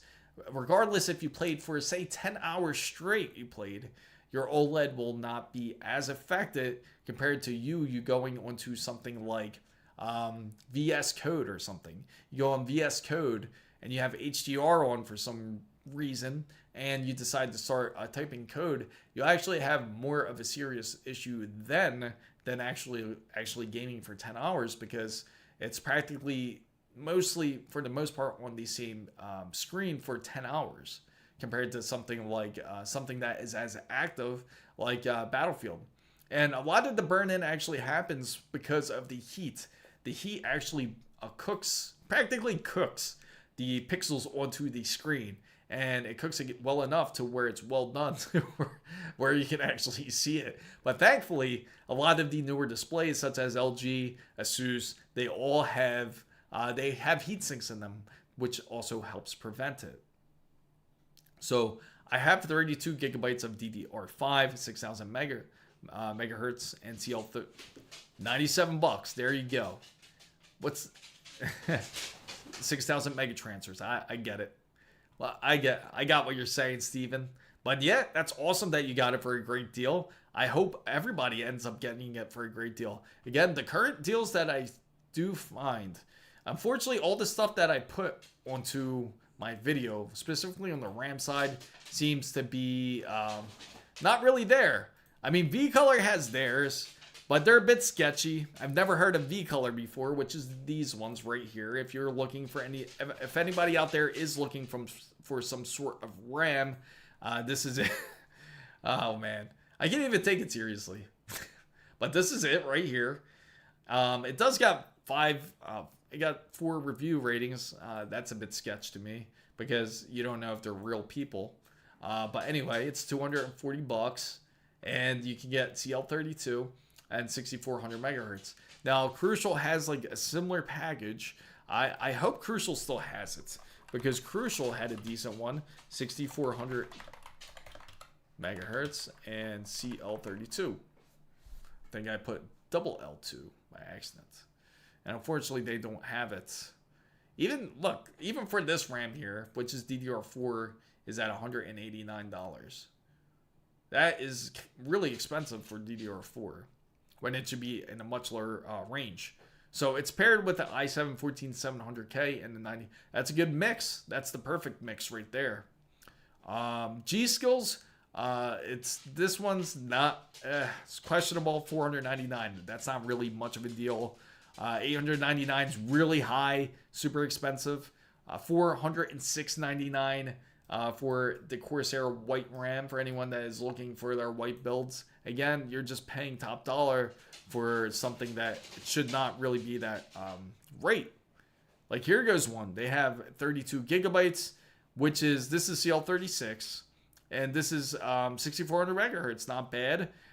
It doesn't see, the thing is, the reason why this one's selling cheaper than the others, I'll tell you right now. The reason why this one is selling cheaper than the others is because this does not have AMD Expo in it. Because the voltage is 1.35, so I bet this is XMP. Usually Expo is like 1.4. But when you click it, it says 1.4. That's weird. But this should be pretty much Expo rated then, if that's the case.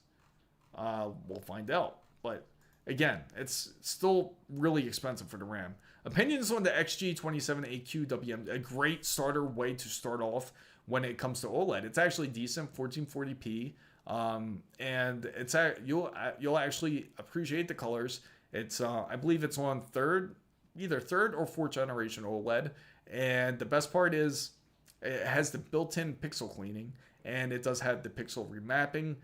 It also has USB-C, which you can certainly take advantage of, and it even has a nice phone stand on it. So the XG27AQ WMG is certainly a decent way. No, the RAM price just went up like, wow, it's $260. It's like you know what's crazy? It's literally like watching a high volatility stock. It's literally like watching something like Nvidia, or you know what's? It's even worse. It's like watching GameStop. So Shiva Dashin Gaming. Hi, I'm new to PCs, and I got a pre-built, and I want to ask if the GeForce RTX 5070 Ti 16GB, it's an excellent GPU. I have no idea. Also, the CPU is the Ryzen 7900, I believe. Thank you. So that's a great question that he does ask. It's a great GPU. It's certainly great for you if you are looking to game at, say, 1440. Nothing wrong with it. I would say go ahead, go for it. It's definitely not a bad choice to get that type of GPU. This would certainly satisfy a lot of people out there who are ultra wide gamers or who games on devices such as like by resolution, typically like 2560 by 1440. That would be great resolution for you guys, especially running at 240 hertz. Certainly a good one. ASUS listed as number 1. Exactly. It is really good. The only difference I got to say about that version is that the display is excellent, especially if you hook it up to monitor arms. Now, some people may not like the stand that it comes on because it's more of it's not like a metal base like their usual ASUS monitors. It's more of like a harder plastic type of base compared to a metal base.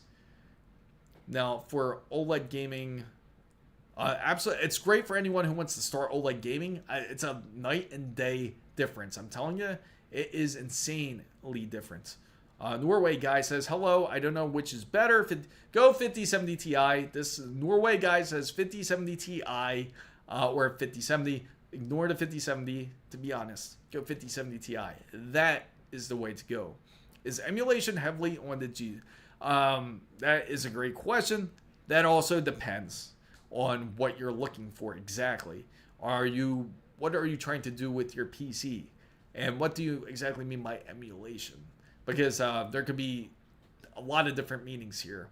Insane black. Absolutely, the blacks. There's been times where I thought I shut off my monitor, but it turns out that the whole time that the monitor was actually completely lit, that there was no issues. I mean, not no issues, that it was actually on. That's a GPU I call good. Yes, 16 gigabytes is a must. It pains me seeing mini LED versus plain OLED or tandem OLED. I would love to see ASUS's new tandem OLED for sure. The VG27AQ ML5A monitor, 2560, yes. 300 hertz, fast IPS, ELMB sync, AMD FreeSync. Is that the monitor that you're currently looking at right now, DLY? Because if that is, it's a great monitor, especially if you're just getting started into PC gaming. So you guys, if you see his monitor here, it's great for anybody that is just getting started into PC gaming.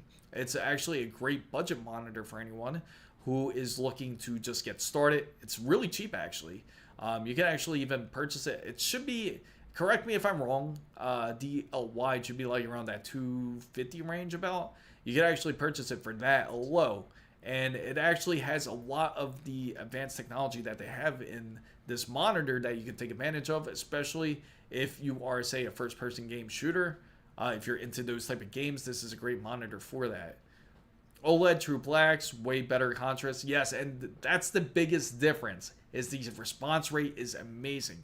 But it's a decent monitor. You can certainly go for it. Of course, you got the bigger budget. I always highly recommend OLED. OLED's just an amazing display, but I know not everybody is going to have the money to spend on OLED, which is understandable. Great way to start. Again, IPS is something that you want to look for. The only ones I don't really like as much are more of the VA displays. If you ever look at the VA displays, the colors are gorgeous. They are wonderful. But the problem is you're going to get that weird ghosting, and not everybody can really get used to the ghosting to that when it comes to those VA displays. It's kind of nasty looking, to be honest. Meaning is what I wanted to run is RPCS3 and said PS4 in the terms of emulation. I heard. Thank you for subscribing, Byron. I certainly appreciate it. Meaning is I wanted to run like RPCS3 shader PS4 in terms of emulation. Oh, sort of. Yes, that is in that sense. Yes, in that sense. But honestly, a lot of them out there, you'd actually switch over to the GPU side more. So I wouldn't really worry about the CPU as much. And you can always, it all depends on what you're using. Just like RPC S3, I'm pretty sure there's a way where you can just focus it directly onto the GPU side. So yes, you can put it onto the CPU side, but you can also switch it up there. Do you think the DDR5 prices will go down anytime soon? I will tell you exactly when I think it's going down. When it goes down, it's going to be more than likely in late 2026. So around the same time next year. That's when you start to see it to calm down. At the minimum 6 months. That's just how crazy it is right now.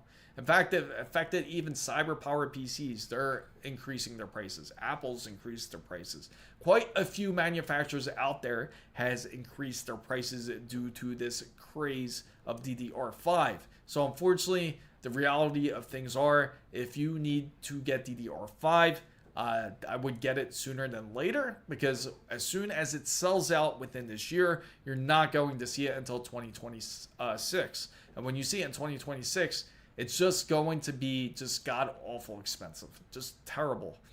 So I use the LG C2 65-inch. I love the C2. It's a great display. They even have G-Sync in it. It's quite amazing. I actually have the C1. One of the guys here, he has a C5. There is more problematic OLED monitors than not, right? Actually, that's a myth. That's the whole problem with the OLED monitors. That's pretty much a myth. You don't really see burn-in as much as you used to. You would see it more in about 2018, 2019, when OLED was like really first introduced.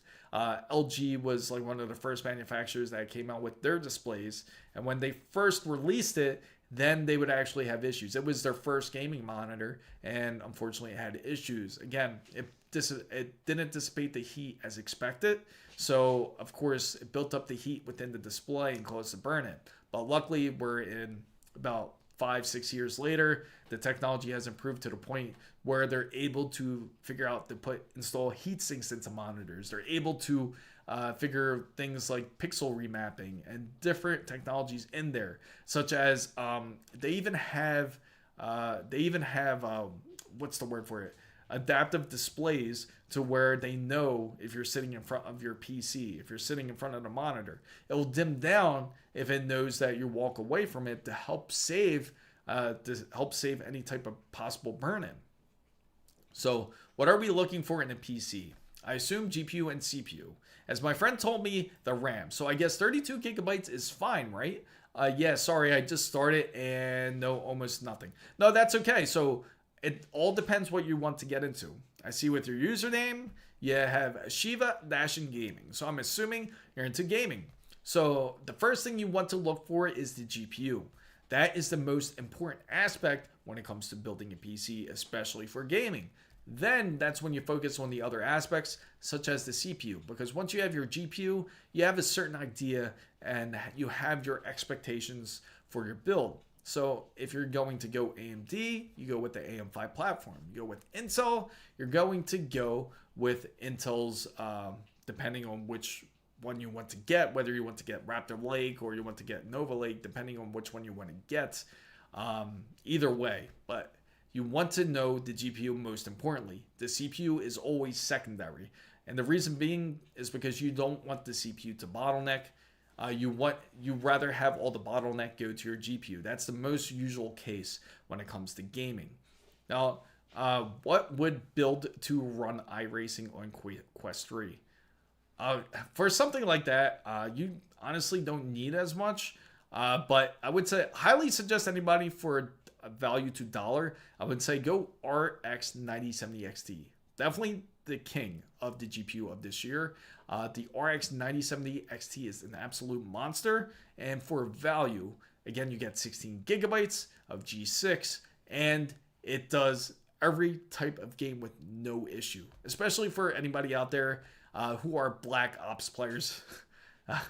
No offense to all the Black Ops 7 players out there, but I just feel that game's ridiculous. But if you are into that game, AMD is built well for Call of Duty Black Ops 7. So what's are the NVIDIA's GPUs as of 2025 on the high end? So on the high end side, you have the RTX 5090. That is the most high end GPU you can get today, and the most ridiculous amount, especially if you're going to use it just for gaming.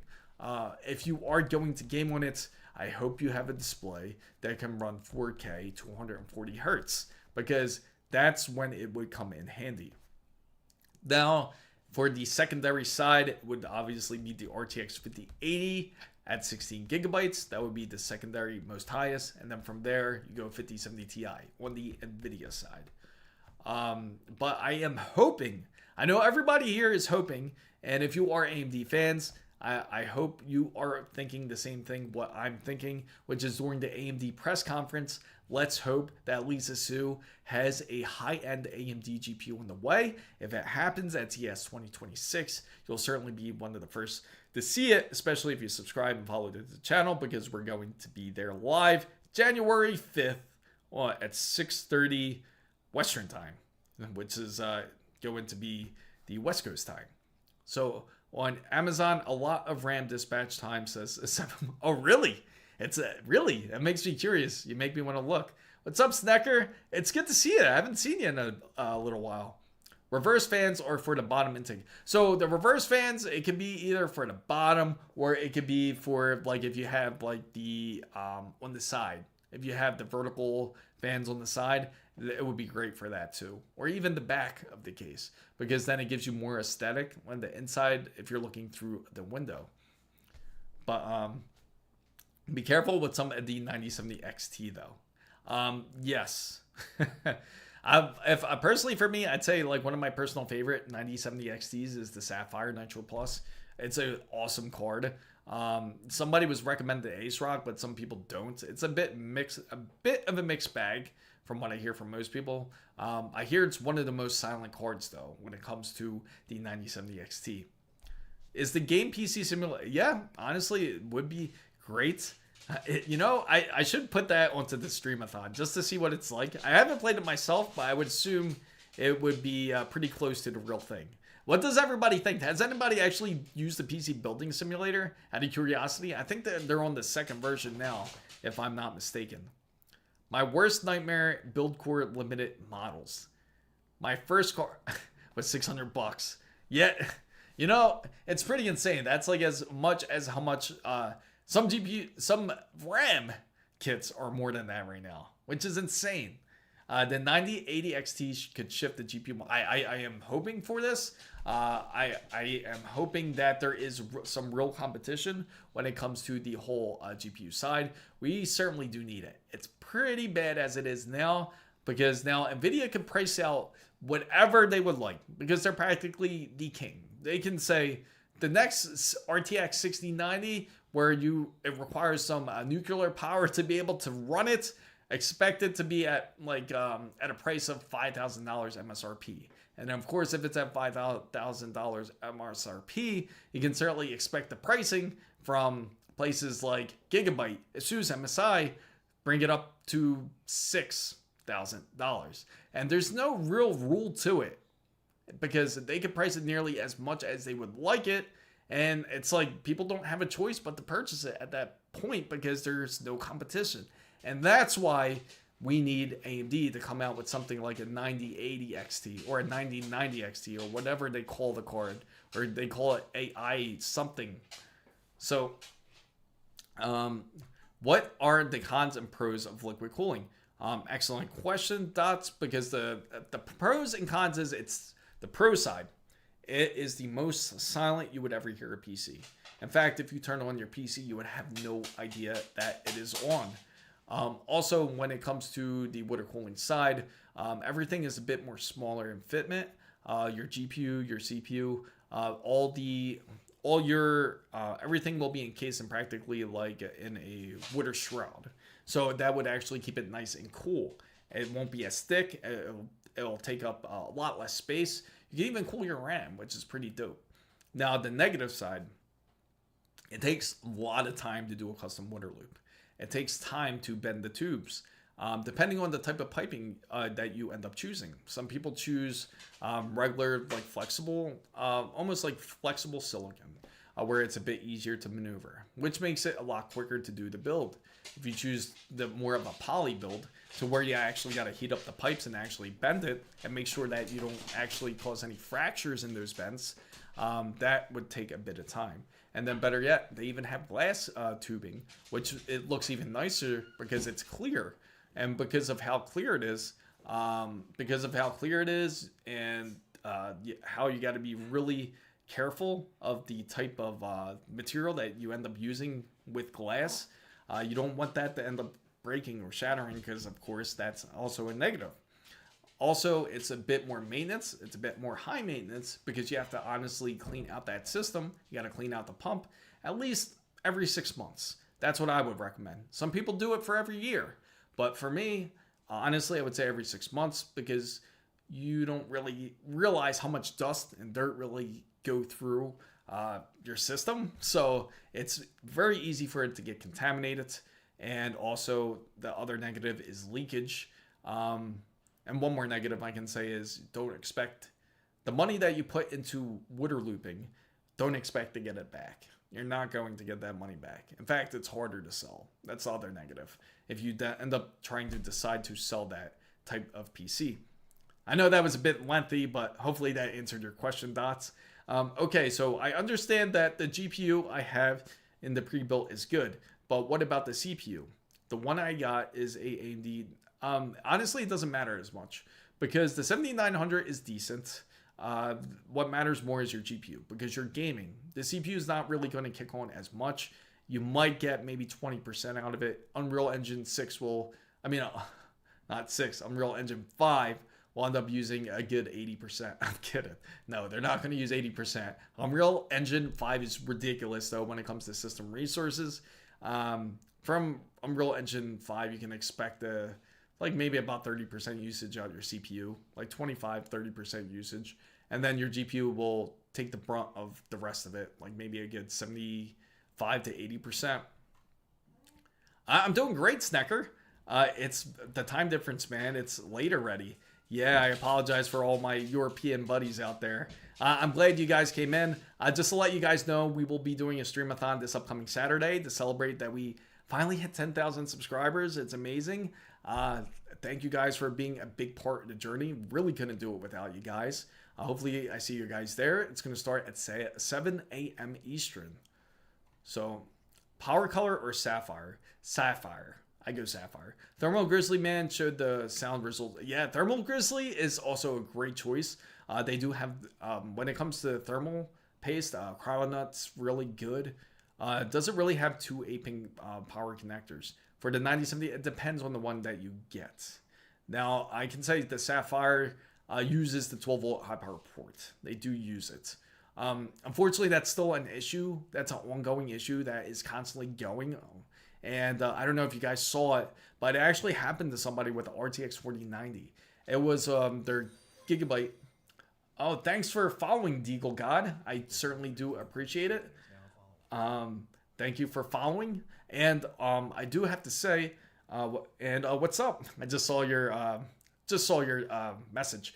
And I do have to say, when it comes to certain 9070 XTs will have that some of them will end up using the two 8-pin connectors. But again, it's getting more phased out. I don't expect it, especially on the high-end side, if AMD does decide to come out with like a 9080 or a 9090 XT. They were going as high as, what was it, 3 now? Like 3 pins? But now, like if you look at some of the harnesses, especially for the 5090, they use up to 4 PCI Express 8-pin connectors for one 12-volt high-power port, which is just pretty ridiculous. But going back to the whole 4090, he was gaming on it for quite a while. He actually had the card for about 2 years, and he kept plugging, unconnecting, thinking it was an issue with his GPU. Turns out that it was just the cable. Luckily, there wasn't any real serious damage, but I think the one time he actually ended up doing it, ended up melting it to his GPU, and unfortunately he was unable to unplug it.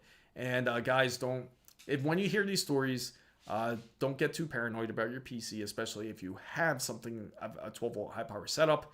Definitely a lot of fear involved because it's just newsworthy, so to say. Don't unplug it unless you need to. And the reason being is because when you do so, thank you for coming from Europe. We got a lot of guys from Europe, Deagle. I can say that you should only unplug it for maybe about 25 to 30 times at most. You're not supposed to constantly unplug that device because it causes wear on the cable. And if it causes wear on the cable, you're just going to damage your graphics card and your connection. So don't do it unless you have to. Don't start checking your 12-volt high-power port because you're hearing these horror stories. And the one indicator, the one dead giveaway, was that once he started gaming on his PC, was that his PC would shut down as in defense. And the reason why his PC would shut down is because it wouldn't get the power. It would assume, oh, wait, there's no power coming to the GPU. Shuts down. That's the main reason why. So if you get indications of that, like weird random shutdowns, then check it. Don't just check it because you're hearing these horror stories. You can physically look at it.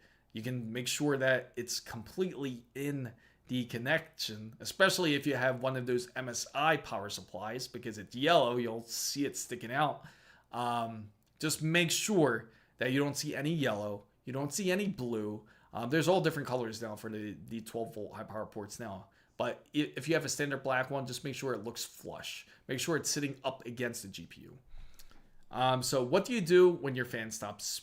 You mean spinning, right, Landon? So if your fan stops spinning, check your BIOS. That's the easiest way to check it. Now, which fans are exactly stop spinning? Is it all of your PC? Is it your whole case fans? Or is it just specific fans? Maybe dead on arrival, MOBO, or PSU. Could be. That could also be a case. When water cooling makes noise, turn it off and give it away. Oh, thank you for the laugh, Kieran. That sounds fun. Don't try that, by the way. I have 64 gigabytes of DDR4 3200 megahertz. Would it make sense to build a PC around that? Or I mean, it does. Technically, you could sell off your 64 gigabytes and start building a PC. Again, I don't recommend building on an AM4 because, again, you're pretty much on a dated system as it is. And you don't want to get to the point where you're going to spend premium dollar for DDR4. I mean, you're going to be neck and neck in pricing with DDR5. I'm honestly, in a way, it kind of helped you guys because of this whole AI phase where it caused DDR5 to get more expensive. If this didn't happen, DDR4 would already be more expensive than DDR5. Reason being, again, because you're paying more tax because it's legacy hardware. So Tim says, I have, where was I? Dots. How much do you usually save by building your own PC? You save a lot. You certainly save a lot, Dots. When you know what kind of build that you want, you will save a ton of money.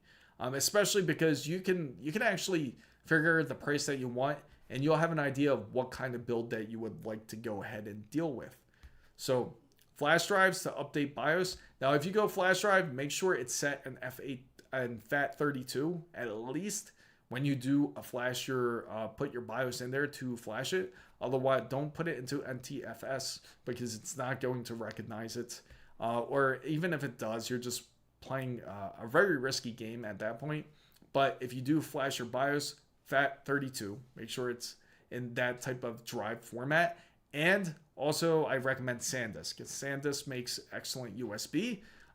Do not use PNY. PNY has been sketchy, even on the USB side. So do not use PNY. It's my personal suggestion. Maybe you had a better experience, but most of my experience with PNY, it works great in the beginning, but it turns into ass like after 6 months. So I think the 9600X with the RX 9070 XT is a good pair. Agreed. Is 100? Yes, that's normal. That's what you want. You want one. This is a great one that Kieran has brought up. You want 100% GPU utilization. Reason being is because it means your GPU is working. If you don't see this, it's because you're using Unreal Engine 5, and I'm not kidding. That will end up messing it up. That or an anti-cheat such as Battlefield 6, you may not see this. 100% is what you need to see out your GPU. So there is a value in the fun you had with the PC. I would never think of a PC as an investment, just something. I know, it's insane, right? Who would have thought? Remember when phones and smartphones first came into the picture? And tablets, we thought, man, desktop PCs are on their way out. There's no way they're going to last. There's no way that. Yeah, thanks Shiva for subscribing. What's wrong, Kieran? Yeah, it's pretty insane because we all thought, like when phones, tablets all came out, we thought it was all coming to an end, our beautiful desktops. But now look who remains king, right? So I'm running a 32 gigabytes of If you say so, I'll say that. I am a person that likes cores and threads. There are many games that like many cores, like Battlefield 6 loves cores. So I would go with 12 cores and 24 threads more. It makes sense. It works great on Intel processors because of that, and it can run on more cores because of it, because it's something that it's used to. Excuse me. When it comes to AMD, it's not used to splitting, just like CCD0 and CCD1. It gets a bit confused, and the anti-cheat certainly doesn't help because it's forcing all the cores to run on it. So Deagle God says, thoughts of 360 hertz 1920. It's a decent monitor, great monitor to honestly go with. It's IPS. Again, it's great for those who are very competitive when it comes to first-person shooters. If you're more of a competitive gamer, 360 hertz certainly gives you the edge. I know a lot of people are out there, well, you can't really see it. You can't see 360 hertz. You may not see it technically, right? You may not see the motion in your eye, but when you're actually playing in the game, you actually will have the much more quicker and faster reaction when it comes to somebody, say, playing against over 120 hertz. Think of it like you can see them, you will be able to see them twice as fast as they see you. So you can react a lot more quicker. And that's why you see these high competitive monitors at such insane, crazy refresh rates, because they are made to be competitive. Now, so what do these RAM numbers mean? Like 30, 36? That's the RAM timings. So all that is all RAM timings that can be adjusted. The last number is usually like CL, like 38, which is going to be your latency. But that's just all timing when it comes to it. But that's a great question, Vanessa. Yeah, and the last one, you're correct. The last one is CL. Hex here says, another quick question, undervolting both the CPU and GPU or just the GPU? Now, what I would recommend depends on, now this is a great question. Reason being why this is such a great question is because it depends on what you have. If you have an RTX 5090, you don't want it to be a power hog, then it's good to undervolt it.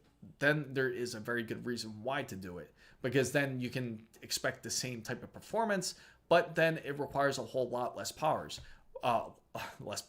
less power. So instead of running at a full, technically it's running at 600 watts, right? It's running at a lot of power, your GPU, the RTX 5090. So imagine you brought it down to 500 and you're able to get the same exact frames or even better. So then it's worth undervolting your GPU because of it. When it comes to your CPU, certainly is, because then again, you're being a bit more energy efficient in a sense. You can take advantage of tools such as the PBO2 and the curve optimizer, where you can set your clocks. So still manage to get 120 FPS paired with the GTX. That's actually pretty, that's impressive, I gotta say, Abdullah. Best 9070 XT considering heatsink and temps. Personally, the best one that I've seen was the, I feel the Sapphire Nitro Plus has certainly been quite the performer. Out the 9070 XTs was certainly impressive, and AMD has been great when it comes to their drivers. Let's see.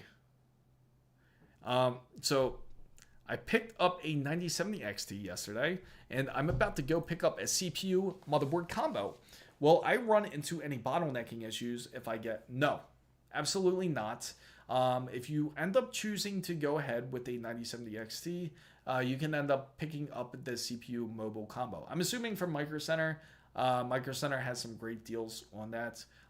You get the 9600X, and I think most of the time they'll package like a AMD, what is it, not AMD, ASUS, the ASUS B850 motherboard with it, typically their Wi-Fi Plus or the Wi-Fi A board, and that will typically work well. The most important factor, again, when it comes to anybody that is getting any type of GPU, or if you're using it for that specific purpose, such as gaming, then that is the most important factor, is going to be the GPU more than the actual CPU. Because again, you want the bottleneck to be more on the GPU side, assuming that's what you're looking for if you are a gamer.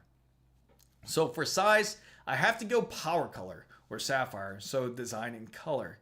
Power Color is excellent too. I do like the Devil cards. The Devil cards are excellent. So if anyone is thinking of that, that is an excellent choice out there. So David Purnama says Ryzen 5 5600 and RTX no on my country. So if you're very limited to what you have, the minimum that I would highly recommend is going to be the RTX 3050 is real sketchy, to be honest. I would go RTX 3060 at the minimum. If you had to choose between that, if you're very low all resources. I want all brand new. I did not know they still had new RTX 30 series. They still had brand new ones. I know they still have 40 series. But again, it could be different in other areas. I could be completely wrong on that. Is it true that RAM prices? Yes. 616 Universe, to answer your question, absolutely, that is true. That is the main reason why we are seeing the uptick in pricing. But again, it's a BS reason. A reason why I say that.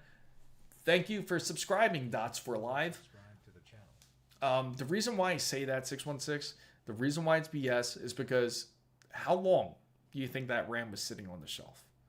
Do you think that, Sam Altman is going in with his croonies and purchasing all the RAM up? I mean, just think about it. Like, before this whole AI issue, do you think they all went into Micro Centers or Best Buy and said, let's buy up all the desktop RAM. Let's buy up all the consumer RAM. No, that was not the case. They ended up buying it all from the enterprise side. And they're just using this as kind of a scapegoat because it's like, now they're finding a way to kind of overcharge. I can understand, like, once what's out there, they can sell for what it originally was priced at. And then once they go into the restock, then it can be completely different. But just to start upping the price because of it, because they have to up production, is complete BS. So how is Team Group RAM 32? It's actually really decent, Vic B. That's actually known to be one of the more of the more of the esports competitor type of RAM if you are looking into it. So they're actually pretty decent for the most part. So my 9070 XT XFX, another great manufacturer. Quicksilver is excellent. Got the Power Color Red Devil, excellent GPU on Amazon for $650. You're right about the combo. The ASUS TUF B650E Wi-Fi for a juicy price. I'm upgrade. Oh, you're going to see the difference. You will 100% see the difference. Hopefully, is this your first PC build? Because it's going to be exciting. Lengthy heatsink on the Power Color Hellhound, but it's going to be beautiful. I gotta say that. Backplate, however, doesn't do much. Sam, darn you. So, okay, so building my PC at the moment. Ryzen 5 9600X and Nitro Plus RX 9070 XT. A GPU, what should I go? B850, X870. In terms of undervolting, what should I look for in a motherboard? So that's a great question that Hex here has asked. Now, I'm assuming that you are looking for gaming purposes. If that's the case, the B850 will certainly fit your needs. It will perform exactly what you would like. Now, when you are looking for your motherboard, what you want to look for is something that is capable to do things like, you want to make sure that it has like things like BIOS flashback. You want to make sure that it also has a reset CMOS button. Things that will help you if you're looking in things of undervolting. It depends. I don't know how extreme undervolting you're going, but I'm just assuming. Now, if you go B850, I would look a little bit above the tough line. You would go like, say, ASUS Strix would be nice, where Gigabyte Aorus Elite is a great choice for you. Even the MSI Tomahawk is an excellent choice. 700 USD budget. Already have the 16 gigabytes of DDR4, aiming for 1080p. Helldivers 2, leaning towards Ryzen 5 5500 9060 XT. Good choice, but I would honestly up the, let's see, what type of GPU? The 9060, okay, a 9060 XT. That might be decent, but I honestly feel like you need a bit more RAM than 16 gigabytes. 32 is like more the minimum. I know you're gaming at 1080, but I'd highly recommend a bit more. Funny how people complained about AMD drivers. Now, that's the problem. I've been telling everybody, like, hey, AMD's on the come up. They've been doing great when it comes to their drivers, and they've been killing it. They honestly have been doing great. They've been cooking, I gotta tell you. Whoa, Chris Mizo is a genius thumbnail for live is current. Oh, thank you. First ever PC. Very excited to go from laptop to PC. Great advice and first time tuning in, and you definitely thank you. Hopefully you subscribe to the channel. Make sure to join in on our wonderful streamathon that will come up on Saturday. We hit 10,000 subscribers on YouTube. Thank you everybody who made it possible. Thank you everybody on Twitch for being longtime members. Of course, I've just recently started on the whole Twitch thing, and hopefully you guys are certainly enjoying it. If you have any suggestions, you can always feel free. And make sure you check out the tribute video, because I definitely appreciate every one of you guys, even if you guys just came in. So GPUs is more for gaming, but what is the CPU used for more often? Yes, CPU is more for your multitasking. If you're going to be using like Word documents or spreadsheets or rendering, so to say, like if you're encoding, then your CPU will come in effect. But you won't, more than likely from what it sounds like, you're not going to be doing more of that stuff. It's more for multitasking. That's what your CPU is there for. But that's pretty much it. Your GPU is going to be mostly there for when it comes to any type of graphical usage. Or also I can say about the CPU usage, it's also going to be useful for things like such as like Adobe type of work. So do you think DDR4 RAM is outdated or just... no, it still works. I'm actually, right now, guys, not to say DDR4 is out of date. It certainly still works.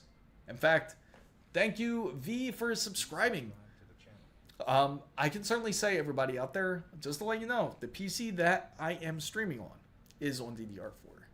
It's still a awesome PC. But again, it's considered a high-end desktop because it's on a Threadripper build.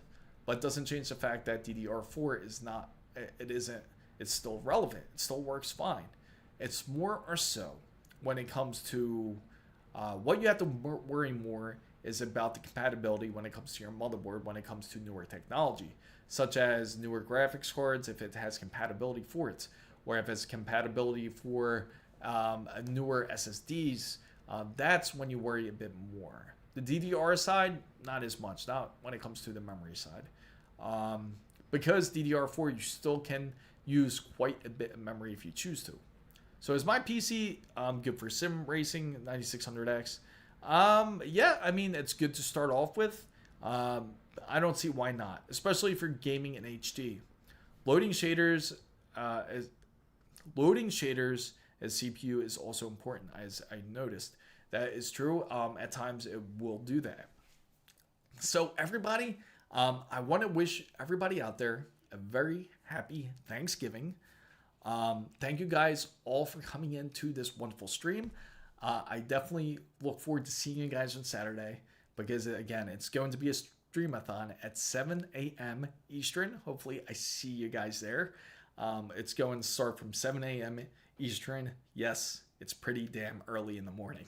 So I will be starting then, and we can definitely talk a lot more about it. But Hex here, Steven Anderson, Joey, Kieran, to all my supporters out there, Vanessa, Steven, Vic, Shiva, I appreciate all of you for coming in. I appreciate everybody, Frozen, Orestio, Deagle, I appreciate all you guys for coming in as well. But thanks so much for joining in. Snecker, Silent Fusion, shout out to all of you. Thank you for everybody out there who made it possible. Please subscribe, join in the free Discord. Think about joining the roundtable, which is join the membership. I promise you, it's not nowhere as expensive as Xbox Game Pass. So thank you guys. Happy Thanksgiving, everybody. I would love to hear everybody's stories coming up on the streamathon because it's going to be, I'll be on there for a very long time. So I'm excited. Been a console gamer all my life. I'm excited for all of you. Happy Thanksgiving, guys. Thank you, everybody, for being part of the channel. Thank you, and see you guys Saturday.